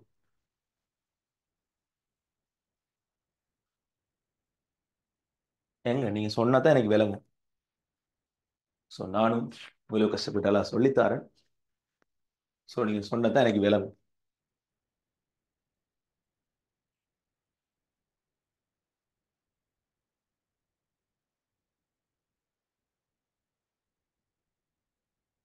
சரியா? Right, okay. சரி பிள்ளைகள், இப்போ நான் அழிக்கிறேன். கவனிங்க. இப்போ கவனிங்க பிள்ளைகள். உங்களோட அடுத்த பேஜில் பாருங்க. உங்களோட முதலாவது யூனிட்ல இருக்கக்கூடிய சிலபஸை தந்திருக்கிறேன். ஆனா உண்மையாக நான் அந்த சிலபஸை ஓர்டருக்கு படிப்பிக்க மாட்டேன். ஏன்னா கவர்மெண்ட் அந்த ஓர்டர்ல படிப்பிச்சால் உங்களுக்கு ஒன்றுமே விளங்காது. ஸோ சிலபஸை எனக்குன்னு சொல்ற ஒரு ஓர்டர்ல தான் நான் உங்களுக்கு படிப்பேன். சரியா? அந்த ஓர்டர் நான் யூனிட் முடிஞ்சுன்னு சொன்னதுக்கு பிறகு, அதாவது நாங்கள் அந்த யூனிட்டை முடிச்சிட்டோம்னு சொன்னதுக்கு பிறகு நீங்க முன் பேஜில் டிக் பண்ணால் கவர்மெண்ட் தந்த எல்லா விஷயமும் டிக் ஆகும். நான் சொல்றது எல்லாருக்கும் விளங்கிட்டா என்னண்டு? எனக்குன்னு சொல்ற ஒரு ஓர்டர்ல சிலபஸை படிப்பேன். யூனிட் முடிஞ்சுன்னு சொன்னதுக்கு பிறகு நீங்க கவர்மெண்ட் தந்த ஓர்டர்ல சிலபஸை டிக் பண்ணி பார்த்தால் எல்லா விஷயமும் டிக் ஆகும். விளங்கிட்டா? ரைட். இப்போ கவனிங்க. முதலாவது யூனிட். சரியா? முதலாவது யூனிட்டுக்கு எங்களோட ஏ லெவல் சிலபஸ்ல நாங்கள் சொல்ற பேர் தான் அட்டாமிக் ஸ்ட்ரக்சர். சரியா? ஸோ அணு கட்டமைப்புன்னு சொல்லக்கூடிய யூனிட். சரி, அட்டாமிக் ஸ்ட்ரக்சர், அணு கட்டமைப்புன்னு சொல்லக்கூடிய யூனிட் தான் எங்களோட முதலாவது யூனிட். இந்த அட்டாமிக் ஸ்ட்ரக்சர் எப்படி அணு சொல்ற விஷயத்த நாங்க முதல்ல படிக்கிறதுக்கு முன்னாலே சொல்றேன். இந்த யூனிட்லயே, அதாவது முதலாவது நாளே அயாசரோட நிறைய பேர் கோவிப்பீங்க. சரியா? நிறைய சேர்மார் கோவிப்பாங்க. நிறைய பேர் கோவிப்பாங்க. என்ன காரணம்னு சொன்னால், மெயினா யாரு கோவிப்பாங்க என்றால், இந்த ஓலைச்சுவடிகள்ல இருந்து நோட்ஸ் எடுத்துட்டு வரார்கள். அதாவது என்னது, இப்போ உதாரணமா எனக்கு ஒரு சார் படிப்பிச்சிருப்பாரு, அந்த சாருக்கு இன்னொரு சார் படிப்பிச்சிருப்பாரு. சரியா? எனக்கு ஒரு சார் படிப்பிச்சிருப்பாரு, அந்த சாருக்கு இன்னொரு சார் படிப்பிச்சிருப்பாரு. அந்த காலத்து நோட்ஸை, அதாவது அந்த சார் படிச்ச காலத்து நோட்ஸை இந்த சார் வாங்கி எடுத்திருப்பாரு. இந்த சார் நோட்ஸை இவர் படிச்சதால இவர் கையில இருக்கும். இந்த நோட்ஸை வச்சு இவர் உங்களுக்கு படிப்பிக்க வருவார். அதாவது 1980 இருந்த அதே நோட்ஸை கொண்டு வந்து 2020 உங்களுக்கு படிப்பிக்க வருவார், 25ல். ஸோ அந்த ஆக்களோட எனக்கு இந்த பாடப்பரப்புல ஃபுல்லா பிரச்சனை வரும். அதாவது நான் சொல்றதுக்கும் அவங்களுக்கும் நிறைய அப்டேட்ஸ் வித்தியாசம் இருக்கு. விளங்கிட்டா எல்லாருக்கும்? இப்ப நான் என்ன சொல்றேன் ஒரு ஹேண்ட்ஸ்அப் தாங்க. இப்ப விளங்கிட்டா? நான் விளங்கிட்டான்னு கேட்ட அர்த்தம் ஹேண்ட்ஸ்அப் கேட்கிறேன். நான் இப்ப யாருக்கு பிரச்சனை வரும்னு சொல்றேன்டா, பரம்பரையா ஓலைச்சுவடிகளை வச்சு படிப்பிக்கிறார்களுக்கும் எனக்கு பிரச்சனை வரும். ஆனால் ஆனால் நான் சொல்ற ஒவ்வொரு விஷயத்தையும் நம்புற ஒவ்வொரு பிள்ளைக்கும் 100% நான் ப்ரூஃப் காட்டுவேன். ChatGPT வேணுமா, ChatGPTல காட்டுவேன். அல்லது என்னது கூகுள்ல வேணுமா, கூகுள்ல காட்டுவேன். அல்லது நீங்க IUPAC கலக்கிற வெப்சைட்ல வேணுமா, வெப்சைட்ல காட்டுவேன். நான் சொல்ற ஒவ்வொரு விஷயத்துக்கும் ப்ரூஃப் காட்டுவேன். சரியா? நான் இந்த விஞ்ஞானி அல்ல இதை கண்டுபிடிச்சது, இவர் தான் கண்டுபிடிச்சேன்னு நான் சொன்னால், உங்களோட கொப்பில அது வேற பேர் தந்தால், நான் அதுக்கு 100% என்ன செய்வேன், நான் தார வசனத்துக்கு ப்ரூஃப் காட்டுவேன். சரியா? இந்த நம்பிக்கையை நீங்க மனசுல ஏற்படுத்திக்கோங்க. நாங்க மெதுவா பாடத்துக்குள்ள போவோம். ரைட். அணுண்டா என்ன? சரியா? இந்த அணுன்றா என்னன்றத நாங்க படிக்கிறதுக்கு முன்னால இந்த அணுன்னு சொல்லக்கூடிய பதத்துக்கு என்ன எப்படி அணுன்னு சொல்லக்கூடிய பதத்துல பேர் வந்தேன்னு சொல்லி நாங்க தெரிஞ்சிருக்கோம். சரியா? இந்த உலகத்துல இந்த உலகத்துல சடம் இருக்குது. சடம் அப்படின்னா என்ன? இந்த உலகத்துல சடம்ன்ற ஒரு விஷயம் இருக்குது. சடப்பொருள். சடப்பொருள் அப்படின்னா என்ன? ஒரு சடத்துக்கு ரெண்டு பண்புகள் இருக்குது. ஒன்று, ஒரு சடப்பொருள் பருமனை கொண்டிருக்கணும். ஒரு பருமனை கொண்டிருக்கணும். ரெண்டாவது, இடத்தை அடைக்கணும். ரெண்டாவது, இடத்தை என்ன செய்யணும்? அடைக்கணும். பருமனை கொண்டதும் இடத்தை அடைப்பதுமான பதார்த்தத்துக்கு நான் சொல்ற பேர் தான் என்னது? சடம் அப்படின்னு சொல்லுவோம். பருமன் இருக்கணும், இடத்தை அடைக்கணும். பருமன் சொல்றது ரெண்டு விஷயத்துல ஏற்படுத்தப்படலாம். பருமன் சொல்றது ரெண்டு விஷயத்துக்கு பொருந்தும். சரியா? ஒன்று, திணிவையும் நாங்க பருமன் சொல்லுவோம். திணிவையும் நாங்க பருமன் சொல்லுவோம். கனவளவையும் நாங்க பருமன் சொல்லுவோம். கனவளவையும் நாங்க பருமன் சொல்லுவோம். உதாரணமா ஒரு பலூன் எடுப்போம். ஒரு பலூன் ஊதி இருக்கிறா தம்பி. ஒரு பலூன் ஊதி இருக்கு. சரியா? இப்ப இந்த பலூன் ஊதிக்கிற திணிவை நாங்க பெருசா உணரையலாம். இந்த பலூனுக்குள்ளுக்கு தண்ணி இருந்தா, இந்த பலூனுக்குள்ளுக்கு கேஸ் இருந்தா இதை நாங்க திணிவை நாங்க பெருசா கன்சிடர் பண்ணிடலாம். ஆனா அந்த பலூனுக்குள்ளுக்கு தண்ணி இருந்தா என்ன செய்யலாம்? அதுக்கு ஒரு திணி ஒன்று இருக்கு. ஆகவே ஹவெவர் எப்படியோ எங்களுக்கு என்ன உருவாகுது? பருமன் உருவாகுது. இடத்தை அடைக்கும். இப்ப இந்த பலூனை ஊதி போட்டு நாங்க ஒரு இடத்த வச்சா என்ன செய்யும்? வளிமண்டலத்துல இருந்து ஒரு இடத்த பிடிச்சிட்டு தான் இருக்குது. ஸோ இடத்தை என்ன செய்யும்? அடைக்கும். ஸோ இது ஒரு சடம். விளங்கிட்டா எல்லாருக்கும்? சடம்னு சொல்ற டெபினிஷன்ல இருந்து இந்த பருமன் அப்படின்னா எப்படி உருவாகுது, இடம் எப்படி அடைக்கப்படுது, இதுதான் உங்களுக்கு நான் விளங்கப்படுத்துறேன்.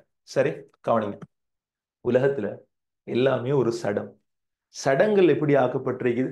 மிகச்சிறிய துணிக்கைகளால் ஆக்கப்பட்டிருக்குது. உதாரணமா ஒரு பெரிய சடத்தை எடுத்தால் அந்த பெரிய சடம்னு சொல்றது சின்ன சின்ன துணிக்கைகளால் ஆனது.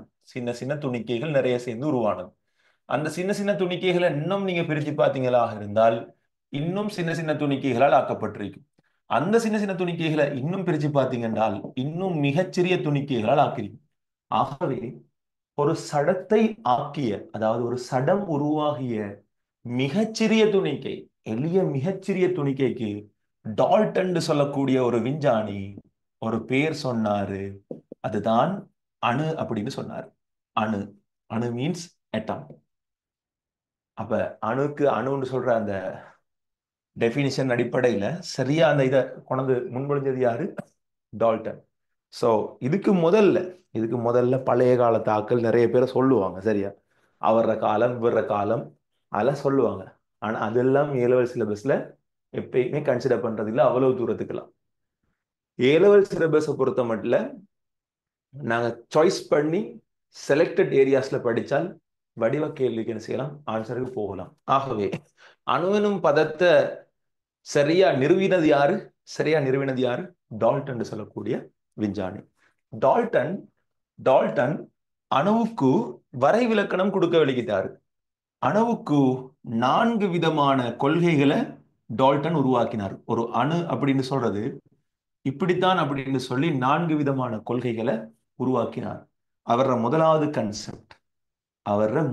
கன்செப்ட் ஒரு அணுன்னு சொல்றது மேலும் பிரிக்க முடியாத மிகச்சிறிய துணிக்கை. அணுன்னு சொல்றது என்னது? மேலும் பிரிக்க முடியாத மிகச்சிறிய துணிக்கைன்னு சொன்னாரு. சரியா? இத பிற்காலத்துல விஞ்ஞானிகள் என்ன செஞ்சாங்க? பிளன்னு நிரூபிச்சாங்க. ஆ விஞ்ஞானிகள் என்ன செஞ்சாங்க? பிளன்னு நிரூபிச்சாங்க. எப்படி நிரூபிச்சாங்க? ஆ எப்படி நிரூபிச்சாங்க? ஆ ஆ அணுவை மேலும் பிரித்துதான் இலத்திரன், புரோத்தன், நியூட்ரன், இன்னும் உங்களுக்கு தெரியாது ரெண்டு, பொசித்ரன், மீசோன், இந்த மாதிரி துணிக்கைகள் எல்லாம் இருக்குன்னு சொன்னாங்க. அப்ப டால்டன் முதலாவது கொள்கை தவறு. ரெண்டாவது சொன்னாரு, ஒரே மூலக அணுக்கள் யாவும் பருமன்ல சமன்னு சொன்னார். நல்லா கவனிங்க. ஒரே மூலகத்துல அணுக்கள் யாவும், ஒரே மூலக அணுக்கள் யாவும், நீங்க ஒண்ணும் எழுத வேணும், தியரியில எல்லாம் வடிவா தருவேன். சரியா? ஒரே மூலக அணுக்கள் யாவும் ஒரே பருமன்னு சொன்னார். ஒரே பருமன்னு சொன்னார். சரியா? அதே நேரம் இன்னும் ஒன்று சொன்னாரு, வேறுபட்ட மூலகங்களோட பருமன், வேறுபட்ட மூலகங்களோட பருமன், அதாவது வேறுபட்ட மூலக அணுக்கள் வேறுபட்ட மூலகங்கள் இப்போ உதாரணமா சொல்லித்தரேன் கவனிங்க. வேறுபட்ட மூலகங்கள் அணுக்கள் எல்லாம் வேறுபட்ட பருமன் சொன்னாரு. வேறுபட்ட பருமன். இப்போ உதாரணமா ஐதரசனையும் ஆக்சிஜனையும் எடுத்தால் திணிவுண்டு சொல்ற நேரம் அது ஐதரசனை விட ஆக்சிஜனை கூட. அதாவது வேறுபட்ட மூலகங்களோட அணுக்களோட பருமன் வித்தியாசம்னு சொன்னாரு. அப்ப இந்த பகுதி சரி, இந்த பகுதி சரி. ஆனால் பிரச்சனை இந்த பகுதியில, பிரச்சனை இந்த பகுதியில. சரியா? என்ன பிரச்சனைன்னு பார்ப்போம். இப்போ உதாரணமா நீங்க ஓ லெவல்ல படிச்சீங்க. என்ன படிச்சீங்க? சமதானின்னு ஒன்று படிச்சீங்க. எத்தனை பேருக்கு ஞாபகம் இருக்குது? ஐசோடோப்ஸ், சமதானிகள். Hands hands. எத்தனை பேருக்கு ஞாபகம் இருக்குது? நாங்க ஓ லெவல்ல படிச்சோம் சமதானிகள். சமதானில என்ன? ஆ என்ன? ஆ ஒரே புரோட்டான் எண்ணிக்கை, வேறுபட்ட நியூட்ரன் எண்ணிக்கை. ஒரே அணுவெண், வேறுபட்ட திணுவெண். இப்போ உதாரணமா குளோரினுக்கு 1735, 1736, 1737. அப்படின்னா என்னது? ஒரே அணுவுக்கு ஒரே அணுவுக்கு வேறுபட்ட பருமன் வருது. ஆகவே ஒரே மூலக அணுக்கள் யாவும் ஒரே பருமன் சொன்னால் டால்டன்ட வாதம் பிழை. டால்டன்ட வாதம் பிழை. சரி, இது ரெண்டாவது விஷயம். சரியா? ரைட். மூன்றாவது நிறைய பயாலஜி படிக்கிறார்களுக்கு இது ஒரு பிரச்சனை. அதாவது பயாலஜில ஒரு இது ஒன்று இது கல கொள்கை அப்படின்னு சொல்லி. ஆனா நிறைய பேர் என்ன செய்வாங்கன்னு சொன்னால் இதை போய் அங்க மாறி எழுதி விட்டுருவாங்க கொஞ்ச நாள் போனது பிறகு. என்னது? ரைட். அணுக்களை ஆக்கவோ அழிக்கவோ முடியாது. அணுக்களை ஆக்கவோ அழிக்கவோ முடியாது. அணுக்களை ஆக்கவோ அழிக்கவோ முடியாது. சில பயாலஜி பிள்ளைகள் எப்படி எழுதுவாங்க என்றால் களத்தை ஆக்கவோ அழிக்கவோ முடியாதுன்னு எழுதி விட்டுருவாங்க. சிரிப்பா இருக்கும் பார்த்தாலே. சரியா? அணுக்களை ஆக்கவும் முடியாது, அழிக்கவும் முடியாது. நல்லா வருவீங்க. ஒரு அணு அழிவதன் விளைவுதான் என்னது? அணுகுண்டு. ஆ அணுகுண்டு எப்படி உருவாகுது? ஒரு பெரிய அணு அழிஞ்சி ஒரு சின்ன அணுவா மாறுற நேரம் கதிர்வீசல் மூலமாக சக்தி காவப்படுது. அந்த சக்தியில தான் என்ன செய்யுது? எல்லாம் அழியுது. ஆகவே கதிர் தொழிற்பாடுன்னு சொல்றது இதுக்கு முற்றிலும் முரணான ஒன்று. ஆகவே டால்டன் சொன்னது பிழை. ஆகவே டால்டன் சொன்னது பிழை. சரியா? அடுத்தது நாலாவது ஒரு அணுவை பத்தி டால்டன் சொன்னது வேறுபட்ட மூலகங்களோட அணுக்கள் ரெண்டுக்கு மேல சேர்ந்து. சரியா? வேறுபட்ட மூலகங்களோட அணுக்கள் ரெண்டுக்கு மேல சேர்ந்து எளிய முழு எண் விகிதத்துல தான் என்ன உருவாகுதாம்? எளிய முழு எண் விகிதத்துல தான் என்ன உருவாகுதாம்? சேர்வை உருவாகுதாம். சரியா? நான் எழுதி தருவேனா கவனி. இப்ப உதாரணமா பிள்ளைகள் இப்படி எழுதினா பிழை. N2H6 பிழை. ஆனா NH3 தான் சரி. அதாவது அணுக்கள் எளிய முழு எண் விகிதமாக எழுதப்பட வேண்டும். நீங்க ஓ லெவல்ல படிச்சீங்க. எத்தனை பேருக்கு ஞாபகம் இருக்கு? நான் திரும்பவும் சொல்றேன், என் கிளாஸ்ல நான் எப்பயுமே ஸ்டூடெண்ட் ஃப்ரெண்ட்லியா தான் இருப்பேன். அழகா வடிவா சிரிச்சு காய்ச்சி படிப்பேன்.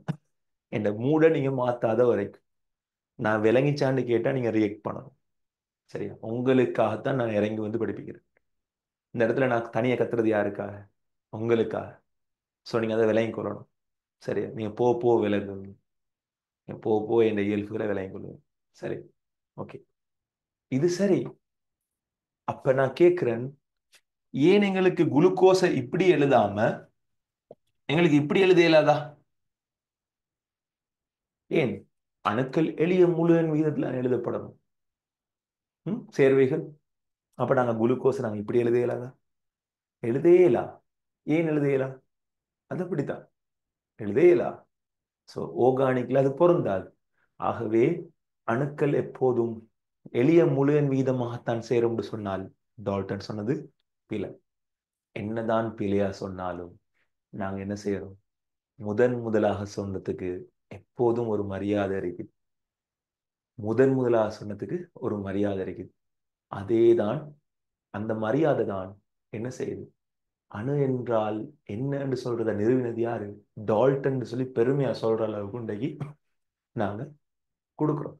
ஸோ அதே மரியாதையை நான் இந்த ப்ரீவியஸ் ஜெனரேஷனுக்கு கொடுக்குறேன். யாருக்கு? ஆ ஓலைச்சுவடிகள்ல இருந்து நோட்ஸ் எடுத்து படிக்கிறார்கள் கொடுக்குறேன்.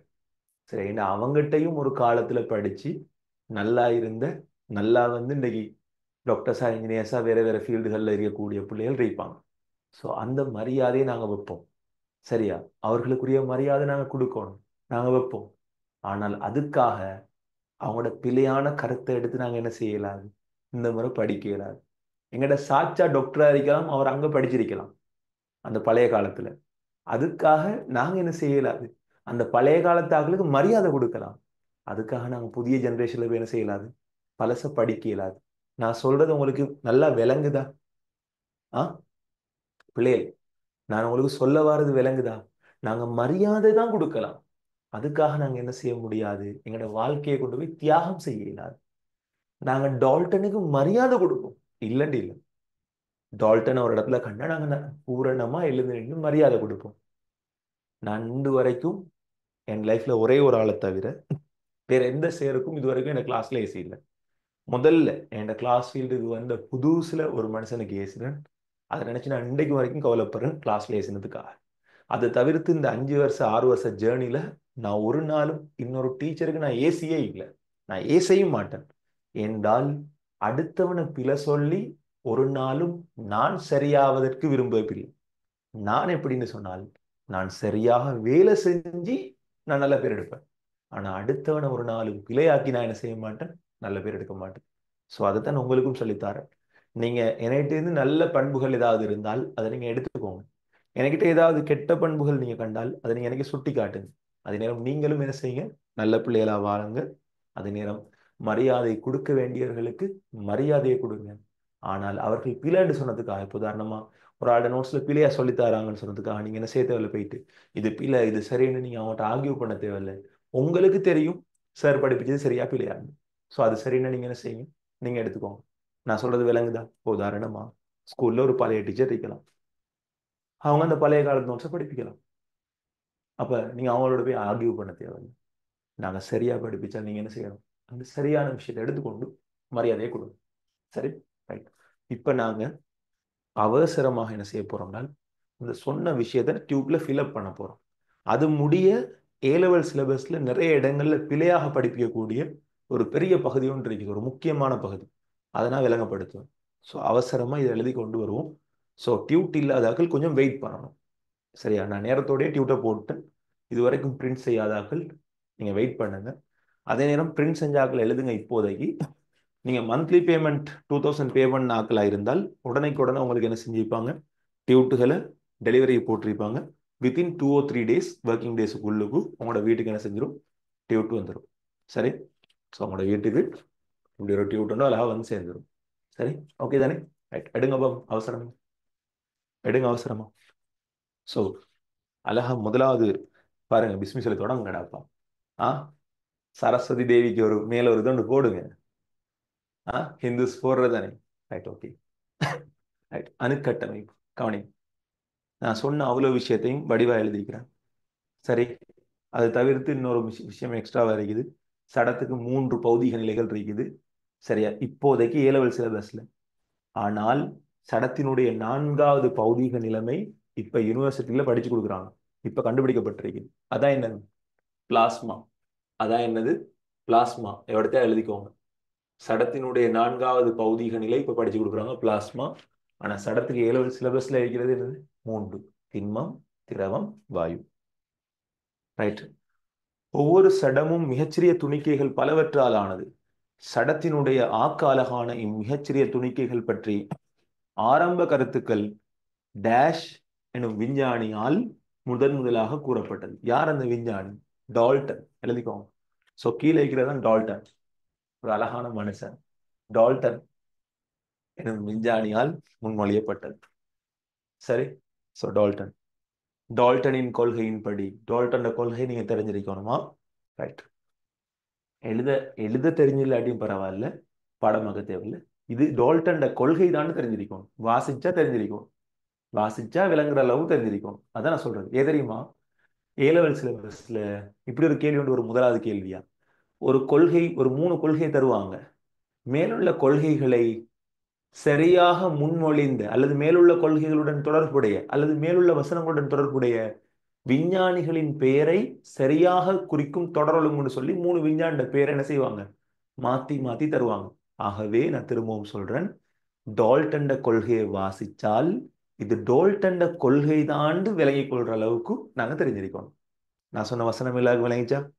டால்டன்ட கொள்கையை நாங்க ஒரு இடத்த வாசிச்சா இது டால்டன்ட கொள்கைதான் அப்படின்னு சொல்லி தெரிகிற அளவுக்கு நாங்க என்ன செஞ்சிருக்கணும், அதை தெரிஞ்சிருக்கணும். அவ்வளவுதான். சரி, ரைட். ஆகவே முதலாவது எழுதுங்க பிள்ளைகள். உங்களுக்கு 3 லைனா 4 புக்ஸ் தந்திக்கிறேன். சரியா? சின்ன சின்ன சின்ன 3 லைனா வடிவா எழுதலாம். சரி, எழுதுங்க. மூலகங்கள் யாவும் அணுக்களால் ஆனது. மூலகங்கள் யாவும் அணுக்களால் ஆனது. மூலகங்கள் யாவும் அணுக்களால் ஆனது.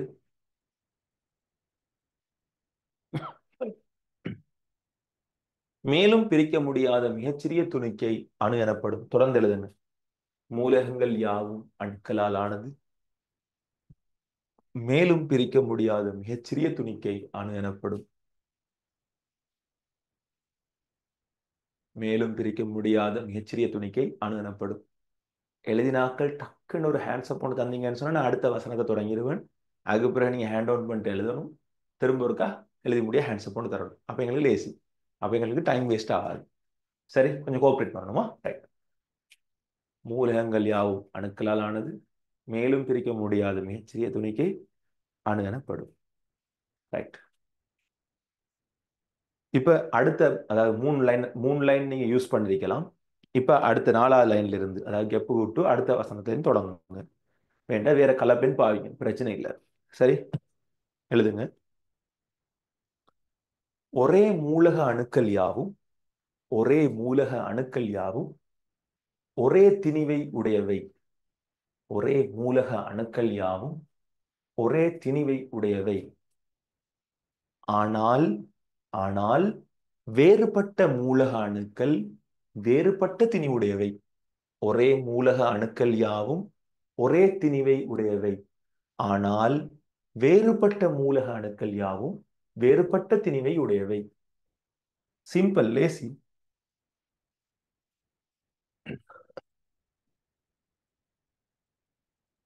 ஆனால் வேறுபட்ட மூலக அணுக்கள் யாவும் வேறுபட்ட திணிவை உடையவை.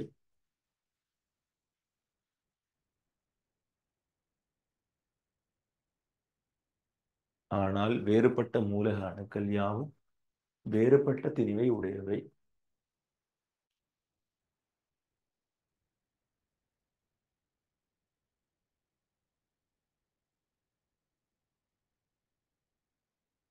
மூன்றாவது எழுதுங்க. மூன்றாவது பாயிண்ட் எழுதுங்க.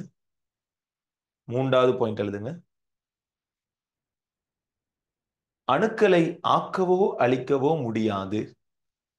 அணுக்களை ஆக்கவோ அழிக்கவோ முடியாது. அணுக்களை ஆக்கவோ அழிக்கவோ முடியாது.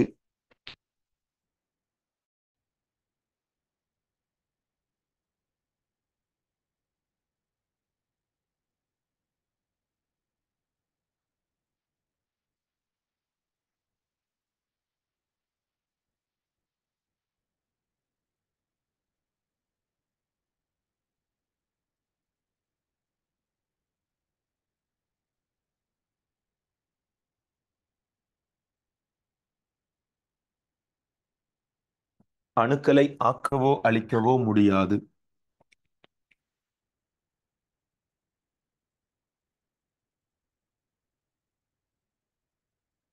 அடுத்த பாயிண்ட் எழுதுங்க. அடுத்த பாயிண்ட் எழுதுங்க.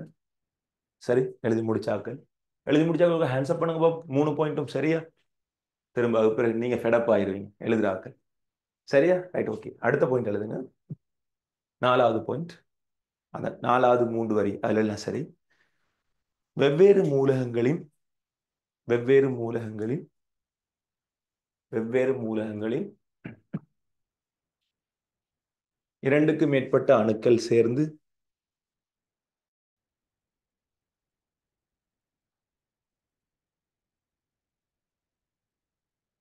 வெவ்வேறு மூலகங்களின் 2க்கு மேற்பட்ட அணுக்கள் சேர்ந்து எளிய முழு எண் விகிதத்தில் எளிய முழு எண் விகிதத்தில் சேர்வைகள் உருவாக்கப்படும்.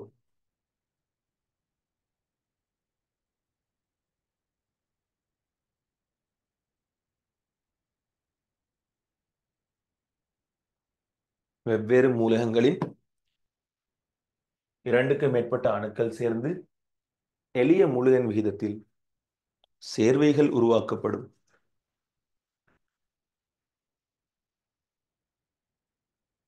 ரைட், எல்லாம் எழுதி முடிச்சா கவனிங்க. டால்டன் சொன்னாரு, ஒரு அணுன்னு சொல்றது கிட்டத்தட்ட ஒரு கோல்ஃப் பந்து மாதிரி. ஒரு கோல்ஃப் பந்து மாதிரி. கோல்ஃப் பந்துனா எப்படி இருக்கும்? கோல்ஃப் பந்து, கோல்ஃப் பால். கோல்ஃப் பந்துனா என்ன? நீங்க பார்த்திருப்பீங்க படங்கள்ல. என்னது? ம் ஒரு ஹாக்கி ஸ்டிக் மாதிரி ஒரு இப்படி ஒரு ஸ்டிக் ஒன்று இருக்கும். அதுல இருந்து ஒரு ஒயிட் கலர் ஒரு பந்து ஒன்று என்ன செய்வாங்க, தட்டி விடுவாங்க, ஒரு குழிக்குள்ள விழுற மாதிரி. இந்த விளையாட்டுக்கு பேர் தான் கோல்ஃப். இதுல ஒரு பந்து, அதான் ஒரு அணுன்னு சொன்னார். கிட்டத்தட்ட அது மாதிரி, ஏன் மேலும் பிரிக்க முடியாது, ஒரு கோள வடிவான. சரியா? இதுதான் டால்டன் சொன்ன வடிவம். சோ கீழே ஒரு வரி இருக்குதானே பெருசா, அதுல வடிவா எழுதுங்க பிள்ளைகள். டால்டனின் அணுமாதிரி டால்டனின் அணுமாதிரி கோல்ஃப் பந்து மாதிரியுரு என அழைக்கப்படும். டால்டனின் அணுமாதிரியுரு கோல்ஃப் பந்து மாதிரியுரு என அழைக்கப்படும்.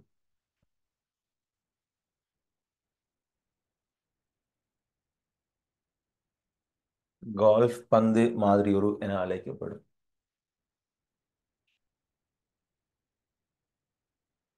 சரி, ரைட். கோல்ஃப் பந்து மாதிரியுரு என அழைக்கப்படும். அடுத்த பேஜ்ல பாருங்க. எனினும் இக்கொள்கையானது நவீன காலத்திலும் முற்றிலும் தவறானது என நிரூபிக்கப்பட்டது. எனவே நவீன ரசாயனவியல் எண்ணக்கருவின் அடிப்படையில் அணுவானது மேலும் மிகச்சிறிய 5 துணிக்கைகளாக பிரிக்கப்படலாம். ஒன்று எழுதுங்க. இலத்திரன்கள், புரோத்தன்கள், நியூத்திரன்கள். நாலாவது பொசித்திரன்கள், மீசோன்கள். சரியா? ஒரு அணுல 5 உபாணு துணிக்கைகள் இப்ப விஞ்ஞானிகள் இருக்குன்னு நம்புறாங்க. ஒன்று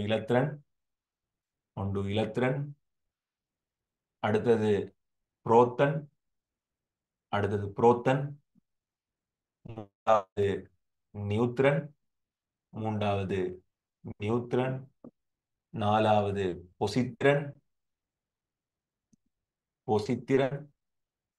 ஐந்தாவது மீசோன்கள். ரைட். இதெல்லாம் எழுதி முடிச்சிட்டீங்களா? இதெல்லாம் எழுதி முடிச்சிட்டீங்களா? இலத்திரன், புரோத்தன், பொசித்திரன், மீசோன், நியூத்திரன். சரி, ரைட். இப்ப கவனிங்க. விஞ்ஞானிகளுக்குள்ளுக்கு இன்னொரு பிரச்சனை கொண்டு வருது. சரியா? இப்ப கவனிங்க. ஸ்டோனின்னு சொல்லக்கூடிய ஒரு விஞ்ஞானி மின்னோட்டம் கண்டுபிடிக்கப்பட்டதுக்கு பிறகு, அதாவது தோமஸ் அல்வா எடிசன் காலத்துல மின்னோட்டம், எலக்ட்ரிசிட்டி கண்டுபிடிக்கப்படுது தானே. எலக்ட்ரிசிட்டி கண்டுபிடிக்கப்பட்டதை தொடர்ந்து இந்த ஸ்டோனின்னு சொல்லக்கூடிய விஞ்ஞானி ஒரு டெபினிஷன் ஒன்று சொல்றாரு. அதாவது மின்னோட்டத்துக்கு காரணம் இலத்திரன் அப்படின்னு சொல்றாரு. ஆகவே ஸ்டோனி ஒரு வரைவிலக்கணம் ஒன்று சொன்னாரு. மின்னோட்டத்தை காவும் மிகச்சிறிய துணிக்கை இலத்திரன். மின்னோட்டத்தை காவும் மிக சிறிய துணிக்கை ஒன்று இருக்குது, அதுல பேர் தான் இலத்திரன் சொன்னாரு. ஆனால் ஆனால் ஒரு இலத்திரனை கண்டுபிடிக்கிறதுக்கு அவரால் முடியல. அதாவது இலத்திரன் சொல்லி ஒரு துணிக்கை ஒன்று ஓடுறதால தான் மின்னோட்டம் உருவாகுதுன்னு சொன்னார். ஆனால் இதுதான் இலத்திரன் அப்படின்னு அவரால் கண்டுபிடிக்க முடியல. ஆகவே இலத்திரன் சொல்ற பேரை மட்டும்தான் என்ன செஞ்சாரு, அவர் வச்சாரு. ஆகவே ஜஸ்ட் பெயரிடல் மட்டும்தான். பிற்காலத்துல பிற்காலத்துல விஞ்ஞானிகள்கிட்ட ஒரு தேவை ஒன்று வருது. மின்னோட்டம் நடைபெறுவது, அதாவது மின்னோட்டம் என்று சொல்ற ஒரு விஷயம் எங்க நடக்கும், திண்மங்கள்ல நடக்குமா, திரவங்கள்ல நடக்குமா, அல்லது வாயுக்கள்ல நடக்குமா? சரியா? இப்படி ஒரு பிரச்சனையோடு உருவாகுது. சோ சடத்தினுடைய எந்த அமைப்புல மின்னோட்டம் நடக்கும்? ஒரு சடத்துல திண்ம நிலை, அதாவது உலோகங்கள் மின்னை கடத்துவதை கண்டுபிடிச்சு திண்மங்கள் மின்னை கடத்தும் சொல்ற விஷயத்தை முதலாக அறிமுகப்படுத்தினது யார் என்றால் எல் கல்வானி என்று சொல்லக்கூடிய விஞ்ஞானி. எல் கல்வானி. அது மாதிரி அது மாதிரி திரவங்கள் மின்னை கடத்தும் என்று சொல்லக்கூடிய விஷயத்தை கண்டுபிடிச்சது யார் என்றால் முதலாக திரவங்களோட மின் கடத்தல் தொடர்பாக கண்டுபிடிச்சது யார் என்றால் எச் டேவி என்று சொல்லக்கூடிய விஞ்ஞானி. எச் டேவி என்று சொல்லக்கூடிய விஞ்ஞானி. அதுக்கு பிறகு குறிப்பாக மின்கல கரைசல்கள், திரவங்கள்லையும் குறிப்பாக மின்கல கரைசல்கள், அதாவது பேட்டரியில இருக்கிற கரைசல்கள், மின்கல கரைசல்கள் மின்னை கடத்தும் சொல்லி கண்டுபிடிச்சது யார் என்றால் ஏ வோல்டான்னு சொல்லக்கூடிய விஞ்ஞானி. வோல்ட், அவரோட பேரை தான் வோல்ட் வந்துருக்கு. சரியா? மின் அழுத்தத்தை கண்டுபிடிச்சதும் அவர் தான். ஏ வோல்டான்னு சொல்லக்கூடிய விஞ்ஞானி. அது மாதிரி அயன் சேர்வைகளோட உருகிய நீர்க்கரைசல்கள். சரியா? அது மாதிரி அயன் சேர்வைகளோட உருகிய நீர்க்கரைசல்கள், அயனிக் கம்பவுண்ட்ஸ் உருகிய நீர்க்கரைசல், உருகிய நீர்க்கரைசல்கள் மின்னை கடத்தும் கண்டுபிடிச்சது யார் என்றால் டபிள்யூ நிக்கோல்சன் சொல்லக்கூடிய விஞ்ஞானி. நீங்க பேர்கள் தெரிஞ்சிருக்கணும், யார் யார் என்னென்ன கண்டுபிடிச்சது. டபிள்யூ நிக்கோல்சன் சொல்லக்கூடிய விஞ்ஞானி. சரியா? ரைட். இப்ப கவனிங்க. இப்ப ஒரு பிரச்சனையோடு வருது. வாயுக்கள் மின் கடத்தல்ல ஈடுபடுமா? இவ்வளவு நாளும் பிரச்சனை இல்லடா தம்பி. சரியா? இவ்வளவு தூரம் வந்ததானே, எந்த பிரச்சனையும் இல்லை. இப்பதான் பிரச்சனை ஆரம்பிக்குது. வாயு மின்ன கடத்துமா கடத்தாதா? ஸ்கூலுகள்ல சின்ன காலத்திலையும் அதே பிரச்சனை தான். வாயு பம் போட்டது யாரு? ஆடங்கா தோடங்காண்டெல்லாம் போட்டு பார்ப்பானல், அஸ் மஸ் எல்லாம் போட்டு பார்ப்பானல். எத்தனை பேருக்கு ஞாபகம் இருக்குது? ஸ்கூலுகள்லையும் சின்னத்துல எல்லாம் இதே பிரச்சனை தான். யாரு வாயுவை விட்ட? ம் வாயுக்களை கண்டுபிடிக்கிறதுல கொஞ்சம் கஷ்டம் தான். எத்தனை பேர் அந்த சைல்ட்ஹுட் மெமரியை ஞாபகப்படுத்தினீங்க பார்ப்போம். வாயுண்டாலே பிரச்சனை தான். சரி. சோ அது போல ஒரு வாயு மின்ன கடத்துமா கடத்தாதா? இங்கதான் ஏலெவல் சிலபஸ்லயும் நிறைய பேர் பிள்ளையா படிப்பிக்கிறாங்க. சரியா? ஒரு வாயு மின் கடத்துமா கடத்தாதாண்டு வந்தா எல்லாருமே இந்த ஏலெவல் சிலபஸ்ல விடுற மிகப்பெரிய பிழை என்னன்னு சொன்னால், எல்லாருமே இந்த முழு பரிசோதனையும் குரூப்ஸ்னு சொல்ற ஒரு ஆளுட மேல போட்டுட்டு போய் சமைக்கிறாங்க. எத்தனை பேர் நீங்க வெளியிடங்கள்ல எங்கேயாவது இந்த கிளாஸுக்கு வர்றதுக்கு முன்னால படிச்சு குரூக்ஸ் குடுவை, குரூக்ஸ் டியூப் இதெல்லாம் படிச்சீங்க? ஒரு ஹேண்ட்ஸ் அப் பண்ணுங்க. குரூக்ஸின் குடுவை, மின் கடத்தா குரூக்ஸ் தான், கத்தோட்டு கதிர்னா குரூக்ஸ் தான், குரூக்ஸ் குரூக்ஸ் குரூக்ஸ் குரூக்ஸ் படிச்சாக்கள் மட்டும் ஹேண்ட்ஸ் அப் பண்ணுங்க. அதாவது ஒரு பேஜ்ல கிட்டத்தட்ட ஒரு முதல்ல 5-6 பக்கமே ஃபுல்லா குரூப்ஸால நிரப்பி இருக்கிறார்கள். ஹேண்ட்ஸ் அப் பண்ணுங்க. ஸோ பார்ப்போம். இன்றைக்கு எல்லாம் உங்களுக்கு இப்ப தலை தெரிச்சு போகுமா? இந்த கிளாஸ் முடியல உங்களுக்கே விளங்கும் எது சரி எது பிழைன்னு. இன்னும் சில பேர் இன்னும் சில பேர் எப்படின்னு சொன்னால் இந்த இடத்துல மின்காந்த தூண்டல் பத்தி எல்லாம் படிச்சிருப்பாங்க. 2 கோலை உராய்வதன் மூலம் மின்காந்த தூண்டல் வருது அப்படி இப்படின்னு. 2000ஆம் ஆண்டுலேயே சிலபஸ்ல இல்லாமக்கப்பட்ட ஒரு விஷயம். 2000 சிலபஸ்லயே சரி. மின்காந்த தூண்டல், மின்காந்த தூண்டல் 2000ஆம் ஆண்டு சிலபஸ்லயே சரி இல்ல. நான் பொய் சொல்றேன்னு சொன்னா 25 வருஷமா கேள்வி வந்திருக்கு 2000க்கு பிறகு. இந்த 25 வருஷத்துல ஒரே ஒரு எம்சிக்யூ அல்லது ஒரே ஒரு ஸ்ட்ரக்சர்ல ஒரு கடைசி கேள்வி அல்லது ஒரு எஸ்ஏ கேள்வி நீங்க கொண்டால் அடுத்த வருஷமே, அடுத்த கணமே நான் உங்களுக்கு ஒரு 10,000 பரிசு தரேன். நீங்க கொண்டு ஒரு 10,000 பிரைஸ் தரேன். இந்த 25 வருஷமா ஒரு கேள்வி வரல தம்பி, ஏ லெவல் சிலபஸ்ல இல்ல. ஆனா அன்றைக்கு எல்லாரும் கொப்பிலையும் இருக்குது. எத்தனை பேரை கொப்பில இருக்கு? உண்மையை சொல்லுங்க போதும். நீங்க வேற இடங்கள்ல படிச்சது நான் பிள்ளைன்னு சொல்லல. ஆனா நான் உங்களுக்கு சொல்லித்தர வாரேன், சரியானது படிங்க. எத்தனை பேரை கொப்பியில் இருக்கு? நான் திரும்பவும் சொல்றேன், வேற இடங்கள்ல படிச்சது பிள்ளைன்னு சொல்லல, ஆனா நீங்க சரியானதை படிக்கணும். அதான் என் ஐடியா. மின்காந்த தூண்டல், இந்த என்னது, இந்த சாரி நிலைமின் தூண்டல். நிலைமின் தூண்டல் ஏ லெவல் சிலபஸை விட்டு போய் கெமிஸ்ட்ரியில எத்தனை வருஷம்? கீழே கமெண்ட் போடுங்க, எத்தனை வருஷம்? நிலைமின் தூண்டல், ரெண்டு கோள்களை உராஞ்சுவதன் மூலம், அல்லது ஒரு என்னது, ஒரு பஞ்சையும் ஒரு நெருப்பையும் உராஞ்சு, சாரி, ஒரு பஞ்சையும் ஒரு கோலையும், அல்லது ஏதோ சம்திங் விடுங்களேன். அந்த உரசி பார்க்கிற விளையாட்டு ஏ லெவல் கெமிஸ்ட்ரியை விட்டு போய் எத்தனை வருஷம்? 25 வருஷம். ஸோ தேவையில்லாத குப்பைகளை படிச்சு படிச்சு படிச்சா செய்யாதீங்க. டைம் வேஸ்ட் பண்ணாதீங்க. அதுல பாடமாக்காதீங்க. சும்மா இந்த டேர்ம் பேப்பர்களுக்காக படிச்சுன்னு செய்யாதீங்க. வீணா போகாதீங்க. என்றால் அந்த லிஸ்ட்ல ஒரு பெரிய பட்டாளமே இருக்குது. சரியா? கவனி.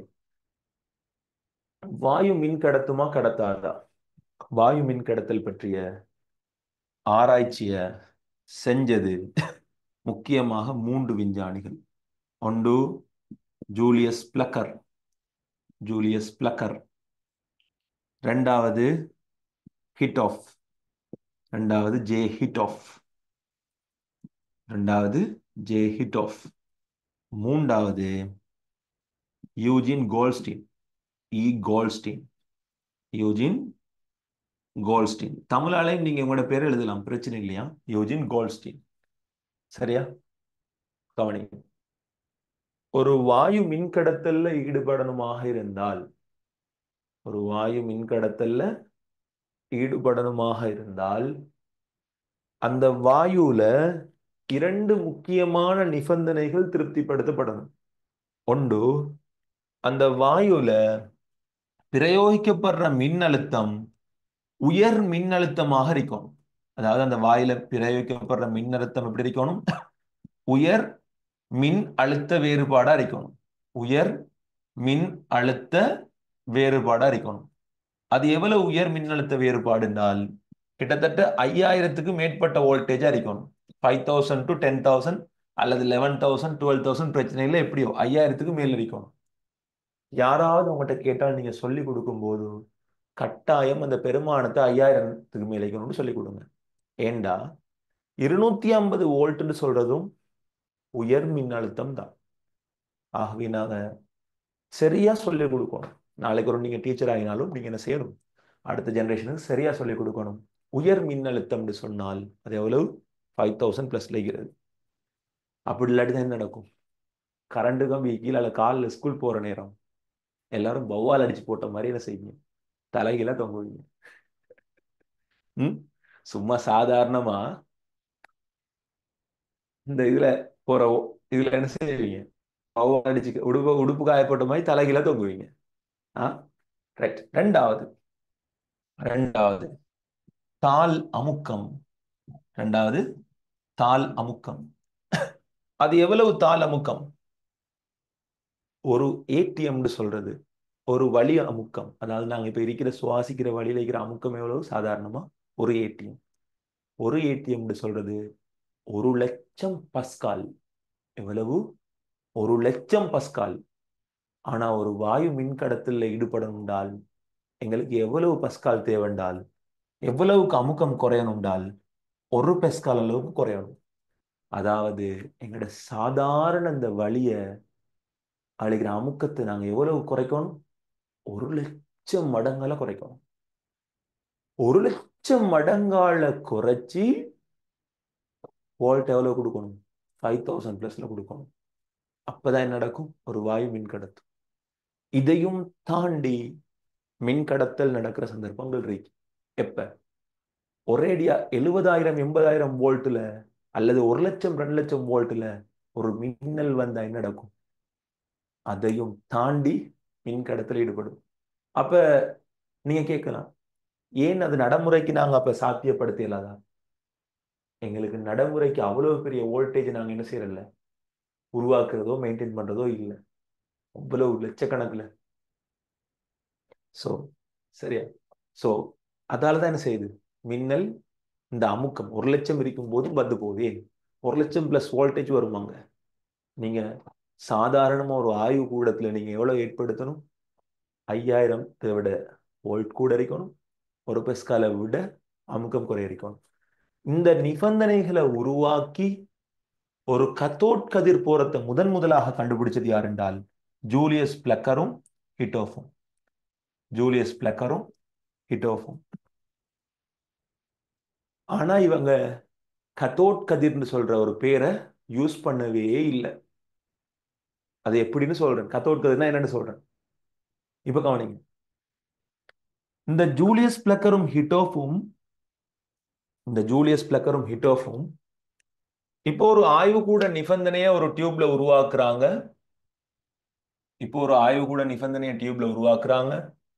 ஒரு டியூப்ல ஹை வோல்டேஜ், அதாவது 5000 பிளஸ் அப்வாட் கரண்ட்டை உருவாக்குறாங்க.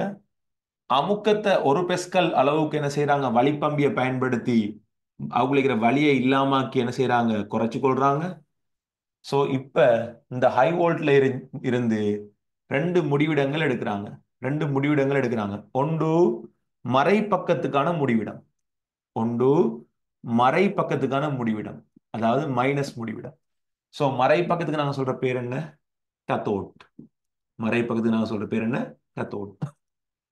இன்னும் ஒன்று, இந்த ஹை வோல்ட்ல இருந்து ஒரு நேர் பக்கத்துக்கான முடிவிடம் எடுக்கிறாங்க. இதுக்கு நாங்க சொல்ற பேர் என்ன? அனோட். இப்ப இந்த நிபந்தனை உருவாக்கப்பட்டதுக்கு பிறகு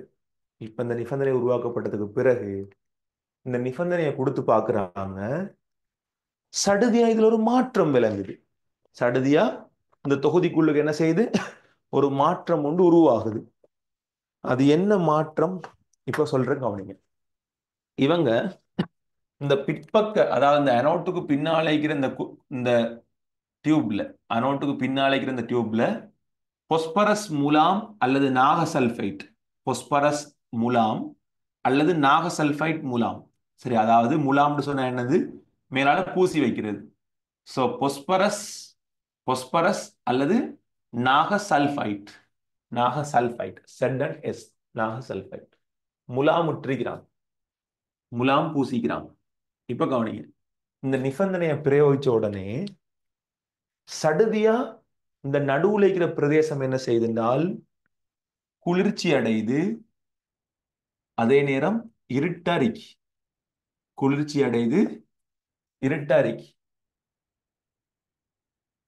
அதே நேரம் இங்கால பக்கத்தை பார்த்தீங்களாக இருந்தால் சூடாகுது, வெளிச்சமா இருக்கு.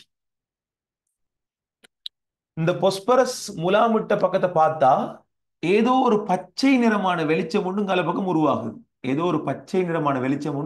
பச்சை அல்லது லைட் நீலம், ஒரு நீலம் அல்லது நீல பச்சை நிறமான ஒரு வெளிச்சம் ஒன்று உருவாகுது. ஆகவே இவங்க பார்க்கறாங்க, கத்தோட்ல இருந்து ஒரு வகையான கதிர் என்ன செய்யுது?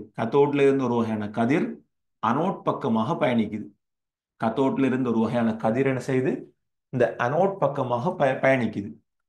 ஜூலியஸ் பிளக்கரும் ஹிட்டோஃபும் இதை கண்டுட்டு ஒரு வாயு மின்ன கடத்தும் சொல்லி என்ன செய்யறாங்க? முடிவெடுக்கிறாங்க. ஒரு வாயு மின்ன கடத்தும் சொல்லி ஒரு முடிவெடுக்கிறாங்க. எடுத்துட்டாங்க. நல்லா கவனிங்க. ஜூலியஸ் பிளக்கரும் ஹிட்டோஃபும் ஒரு வாயு மின்ன கடத்தும் சொல்லி என்ன செய்யறாங்க? முடிவை எடுத்துட்டாங்க. எடுத்ததுக்கு பிறகு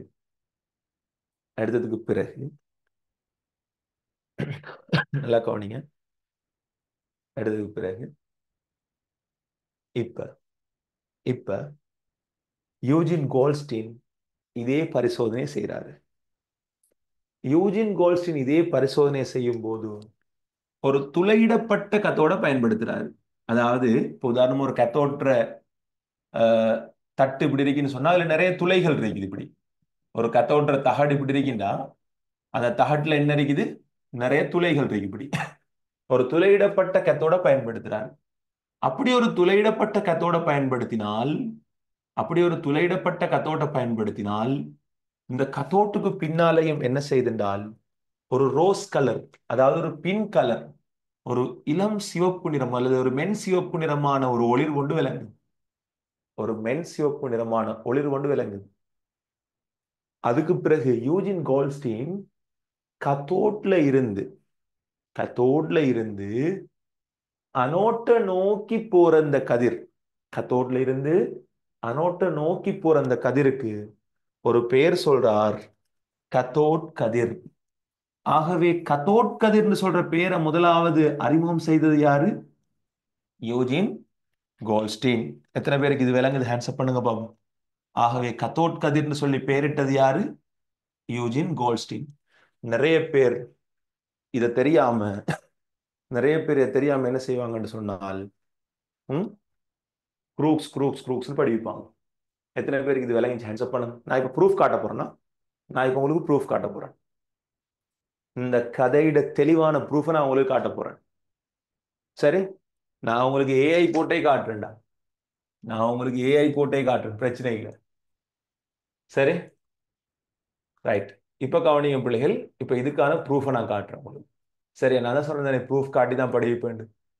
சரி, ரைட், கவனிங்க.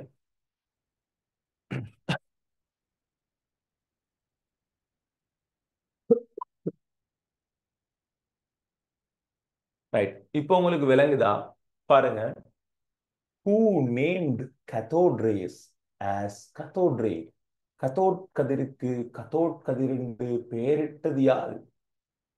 Eugene Goldstein named cathode rays in 1876.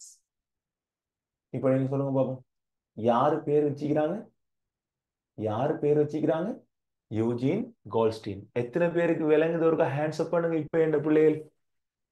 நான் தான் சொன்னதானே ஆதாரபூர்வமா படிப்பேன். எத்தனை பேர் என் பிள்ளைகளுக்கு விளங்குது யூஜின் கோல்ட்ஸ்டீன் தான் பேர் வச்சுக்காருன்னு? இப்ப இன்னொரு ஆதாரம் காட்டுன்னு பாருங்க. இப்ப அப்படியே இன்னொரு ஆதாரம் காட்டுன்னு பாருங்க. சரி, ரைட். இப்ப அப்படியே இன்னொரு ஆதாரம் காட்டுறேன் பாருங்க. ரைட், அப்படியே பாருங்க Baba. Who invented cathode rays? Cathode கதிரை கண்டுபிடித்தது யாருன்னு கேட்டீங்க. அதுக்கு ஏஐ என்ன பதில் தந்தீங்கன்னு பாருங்க. Cathode rays were not invented by one single person. அப்படின்னா என்ன? கத்தோட்டு கதிர்னு சொல்றது ஒரு சிங்கிள் பர்சனால உருவாக்கப்பட்டது ஒன்று இல்லை. But rather were discovered and studied by multiple scientists. பல விஞ்ஞானிகளோட கூட்டு முயற்சியும் படிப்பும் தான் என்ன செய்யுது? கத்தோட் கதிர கண்டுபிடிப்புக்கு உதவுது.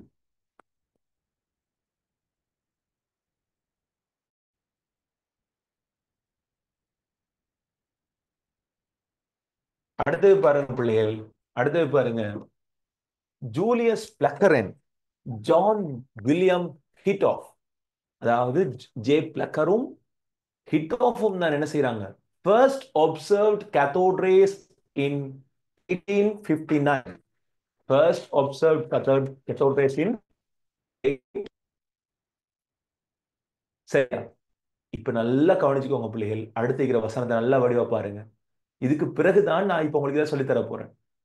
First observed cathode rays in 1859. பிறகு இருக்கிற வசனத்தை பாருங்க. William Crookes further investigated them, particularly using Crookes tubes, demonstrating they could cast shadows and were deflected by magnetic fields. J.J. Thomson's work in 1897 revealed that cathode rays were composed of negatively charged particles which call it electrons. இப்பதான் நீங்க அடுத்த விஷயத்தை படிக்க போறேன். சரியா? இப்ப இவ்வளவுத்தையும் நான் உங்களுக்கு வாட்சியை காட்டணும்னு ஒரேடியா ப்ரூஃபா காட்டுறதுக்கு. சரியா? சோ இப்ப சொல்லுங்க, எத்தனை பேர் நம்புறீங்க? நீங்க வெளியிடங்களே படிச்சிருக்கலாம். Okay, no problem, nothing to worry. எத்தனை பேருக்கு ஒரு நம்பிக்கை வருது நாங்க படிச்சது சரி? யார் என்ன சொன்னாலும் நாங்க படிச்சது சரி. ஆதாரம் வேணுமா? இன்னமும் இருக்குது. அவங்களுக்கு ப்ரொஃபசர் ஜெயதிலக சார் புக்ல இருந்து ஆதாரம் காட்டுவேன். ஜெனரல் கெமிஸ்ட்ரிக்கு கேள்வி எடுக்கிற இலங்கை ஜெயவர்தனபுர பல்கலைக்கழகத்துல பேராசிரியர் ப்ரொஃபசர் ஜெயதிலக சார் புக்ல இருந்து நான் உங்களுக்கு ஆதாரம் காட்டுவேன். அவரோட புக்ல இதே பேர் இருக்கு. அவர் தான் நம்மளோட ஜெனரல் கெமிஸ்ட்ரி கேள்வியில பேர் எனது கேள்வி எடுக்கிறார். சரி, சோ இதுதான் the real versus real. Right. So நாங்கள் இப்போ என்ன செய்வோம்? முதலாவது இப்போ படித்த விஷயங்களை கொஞ்சம் நோட் டவுன் பண்ணுவோம். ரைட். ஸோ வடிவா நீங்கள் என்ன செய்யணும்? இப்போ ஸ்டோனியின் வரைவிலக்கணப்படி மின்னோட்டத்தை காவும் மிகச்சிறிய துணிக்கை இலத்திரன்கள் ஆகும். அங்கே ஸ்டோனின் எழுதிக்கோங்க. அடுத்தது திண்மங்கள் மின்னை கடத்துறதுக்கு எல் கல்வானின் எழுதிக்கோங்க. திரவங்கள் மின்னை கடத்துறதுக்கு எச் டேவின் எழுதிக்கோங்க. மின்கல கரைசல் மின்னை கடத்துறதுக்கு ஏ வோல்டான் எழுதிக்கோங்க. அதுக்கு பிறகு நீர்க்கரைசல்கள் மின்னை கடத்துறதை பற்றி டபிள்யூ நிக்கோல்சன் எழுதிக்கோங்க. அதுக்கு பிறகு இந்த என்னது வாயுக்கள் மின் கடத்தல்ல ஜூலியஸ் பிளக்கர்னு எழுதிக்கோங்க. ஜூலியஸ் பிளக்கரும் ஹிட்டோஃபும் கோல்ஸ்டீனும். ஜூலியஸ் பிளக்கரும் ஹிட்டோஃபும் கோல்ஸ்டீனும்.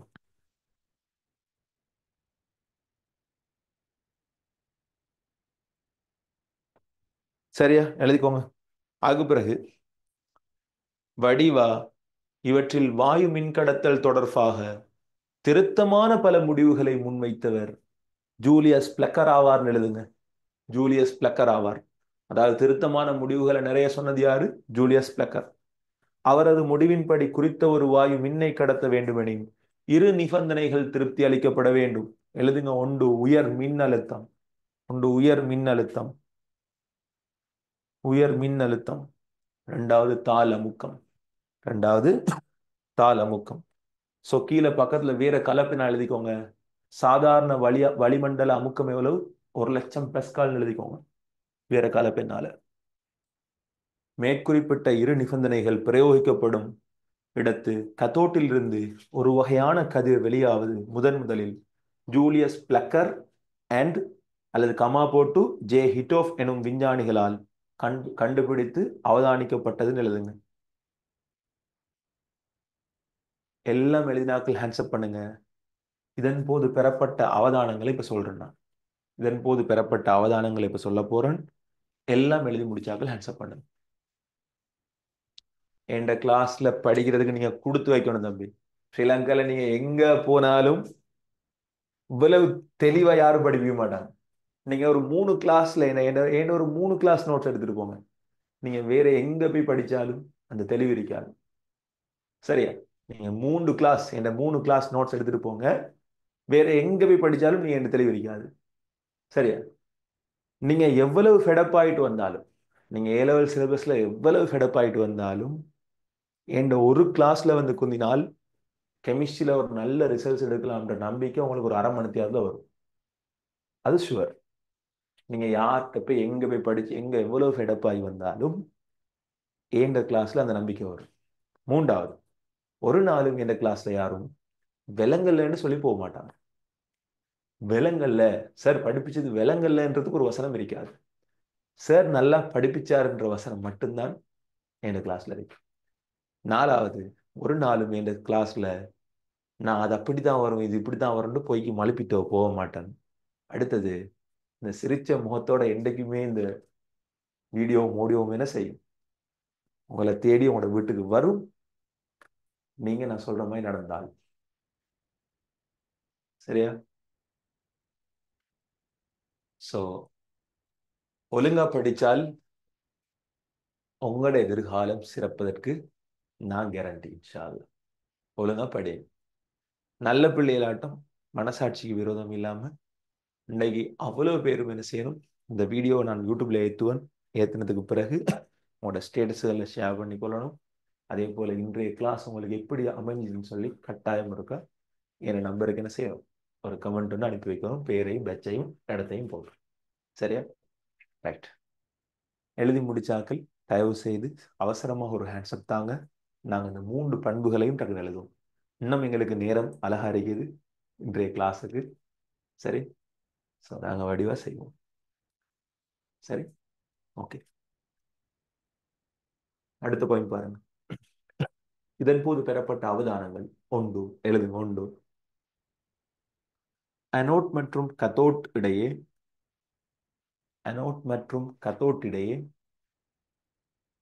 குளிரான இருண்ட பிரதேசம். அனோட் மற்றும் கத்தோட் இடையே குளிரான இருண்ட பிரதேசம்.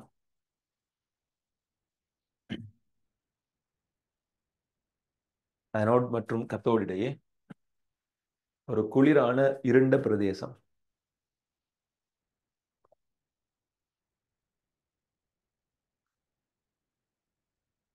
ரெண்டாவது ரெண்டாவது இப்ப கவனிங்க.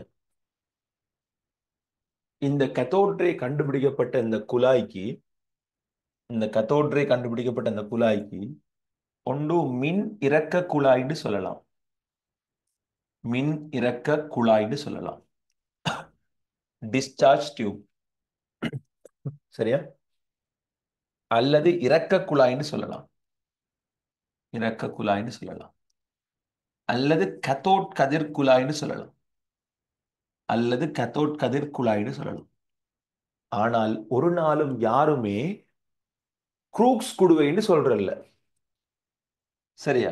ஒரு நாளும் யாருமே குரூஸ் குடுவைன்னு சொல்றல்ல, எக்ஸெப்ட் இந்த ஏ லெவல் டீச்சர்ஸ். எத்தனையோ பேர் நோட்ஸ்ல கத்தோட் கதிர்ந்து வந்தாலே குரூக்ஸ் குடுவைன்னு தான் இருக்கும். நான் உங்களுக்கு பெட் பண்ணுவேன், 1979 ஏ லெவல் நடக்குது. எத்தனாம் ஆண்டுல இந்த ஏ லெவல் எக்ஸாம் நடக்குது? ஒரு கமெண்ட் பண்ணுங்க. எத்தனாம் ஆண்டுல இருந்து நடக்குது? 1979 நடக்குது. எத்தனாம் ஆண்டு? நான் சொல்றது விலங்குதா எல்லாருக்கும்? எத்தனை வருஷம்? நான் சொல்றது விலங்குது. 1979 நடக்குது. ரைட். இந்த இத்தனை வருஷத்துக்கும் ஒருக்கா கூட எந்த ஒரு ஃபைனல் பேப்பர் கேள்வியிலையும் குரூக்ஸின் குடுவைன்னு ஒரு பேர் வந்து இல்லை. எல்லா ஃபைனல் பேப்பர்லையும் வந்த மூன்றே மூன்று பேர் மின்னிறக்க குழாய், இறக்க குழாய் அல்லது கத்தோட் கதிர் குழாய். சோ இந்த ப்ரூஃப் உங்களுக்கு போதுமா? குரூக்ஸின் குடுவைன்னு நாங்க இதை சொல்றல்ல, குரூக்ஸின் குடுவைன்றது வேற.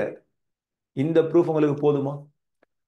1979 இருந்து 2025 வரைக்காட்டியும் ஒரு கேள்வி வந்து இல்லை.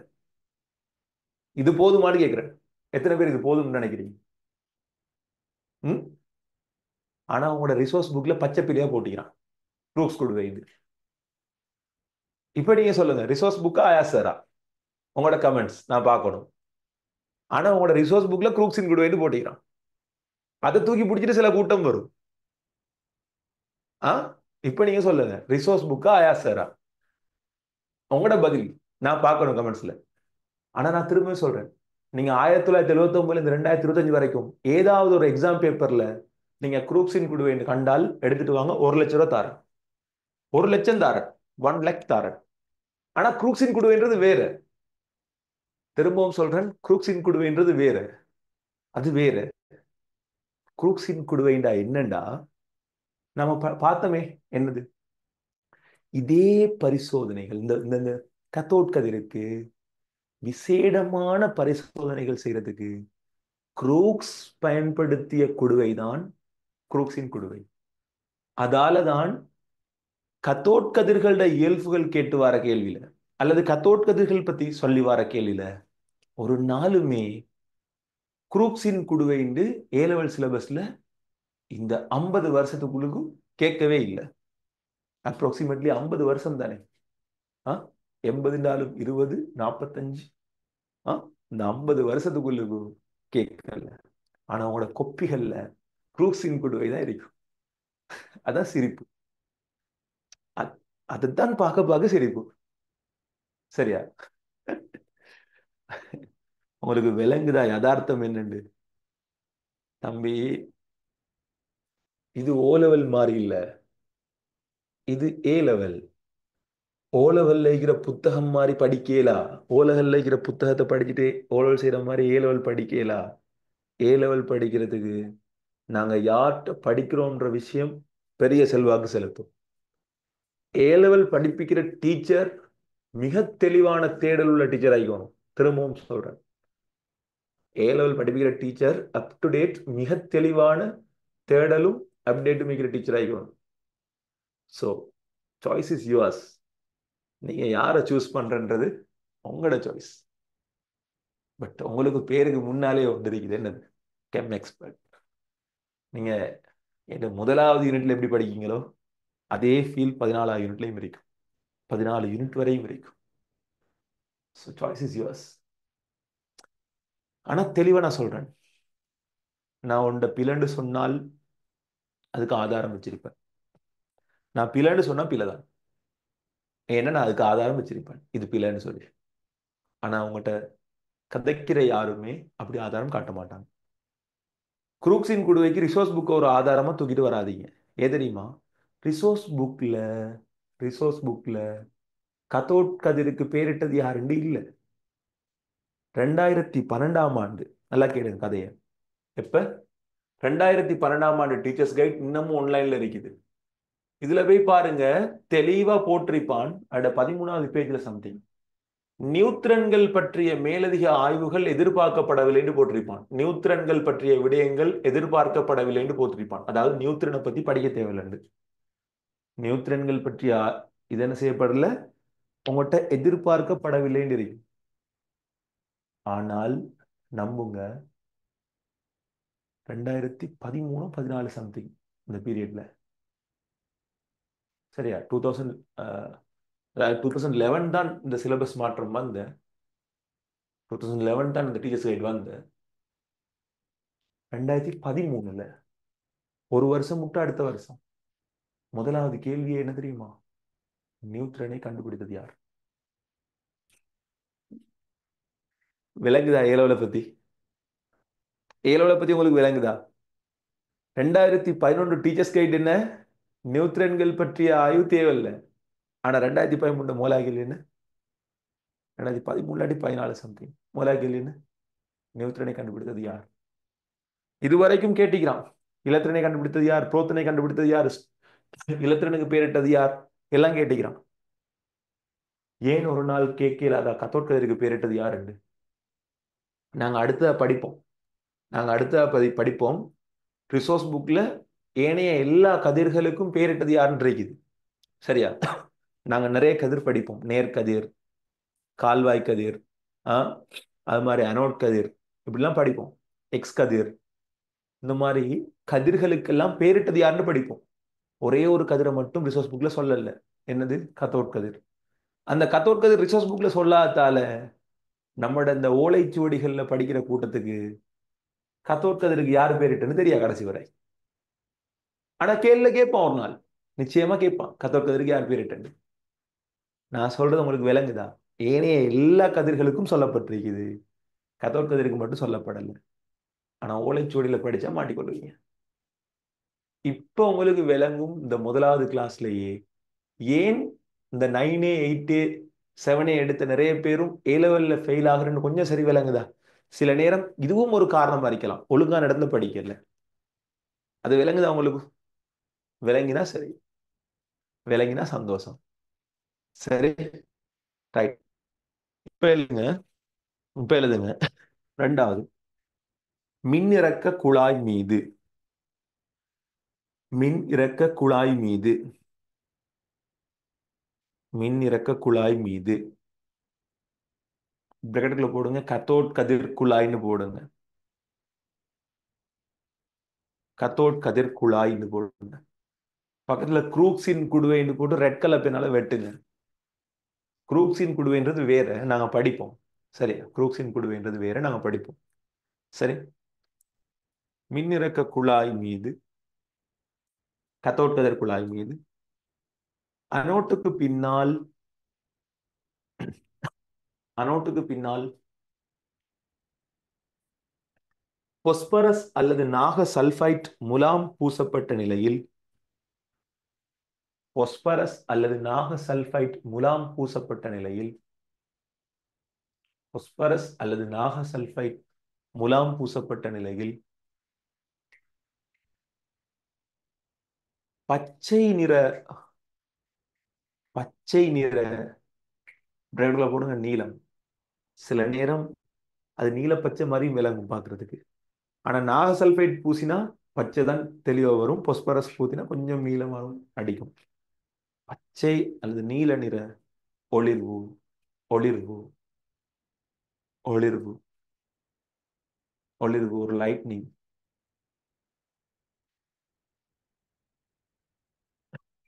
மூன்றாவது, மூன்றாவது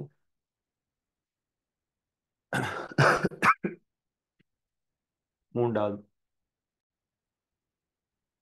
துளையிடப்பட்ட கத்தோட் பயன்படுத்தப்படும் போது துளையிடப்பட்ட கத்தோட் பயன்படுத்தப்படும் போது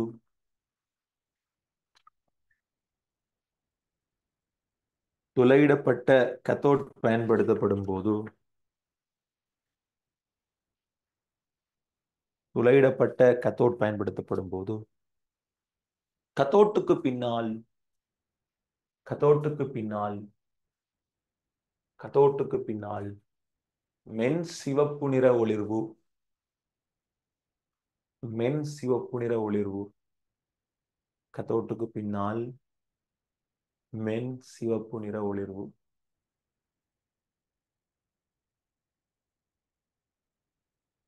கத்தோட்டுக்கு பின்னால்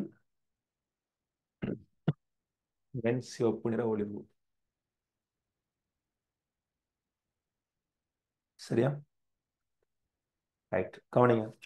கதிர்கள் கத்தோட் பக்கம் இருந்து ஆரம்பித்து அனோட் பக்கமாக நகர்வதால் பிற்காலத்தில் எழுதுங்க யூஜின் கோல்ஸ்டீன் கோல்ஸ்டீனினால் இக்கதிர்கள் கத்தோட்டு கதிர்கள் என பெயரிடப்பட்டது. யூஜின் கோல்ஸ்டீனினால் இக்கதிர்கள் கத்தோட் கதிர்கள் என பெயரிடப்பட்டது.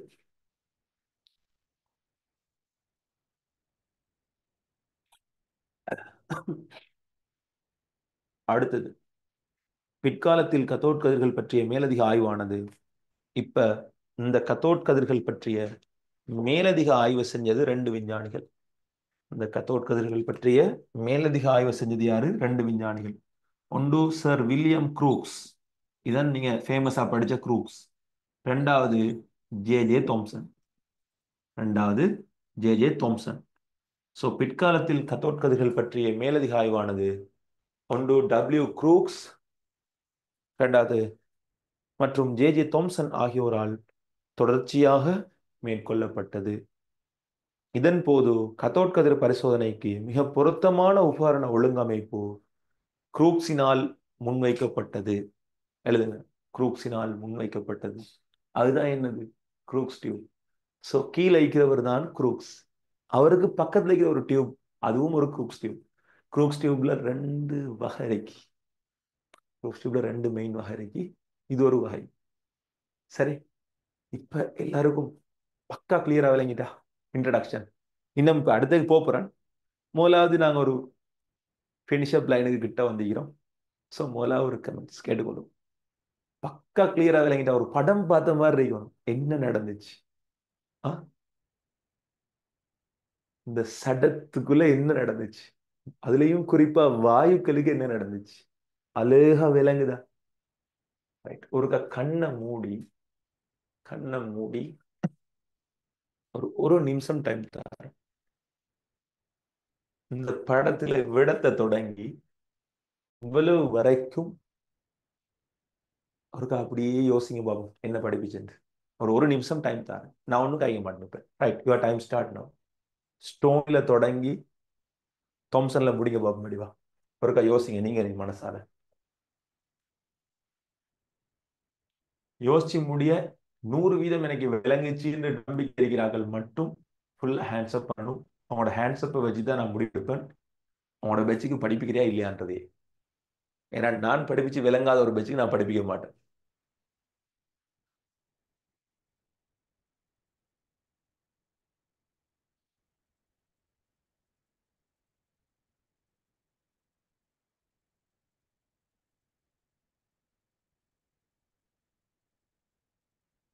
கண்ணை மூடி யோசிக்கிறீங்க, முழுசும் கற்பனையில ஒரு தடவை வந்து போகுது, முழு வாயுக்களோட ஆய்வு அப்படின்னு சொன்னால் நாங்க அடுத்த விஷயத்த போவோம்.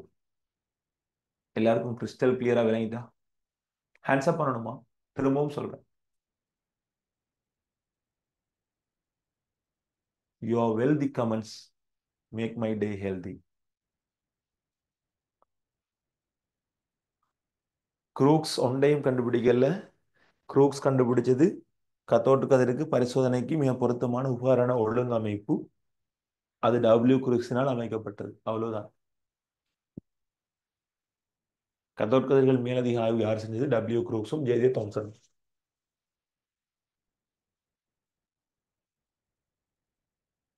எங்க கிளாஸ்ல ஒரு 50% கைகள் தான் ஓய்ந்திருக்கு. அப்படின்னா மிச்சம் 50க்கு விலங்கு இல்லையா? உங்களோட சார் இவ்வளவு அழகா படிப்பிச்சு உங்களுக்கு விலங்கல்ன்றீங்களா?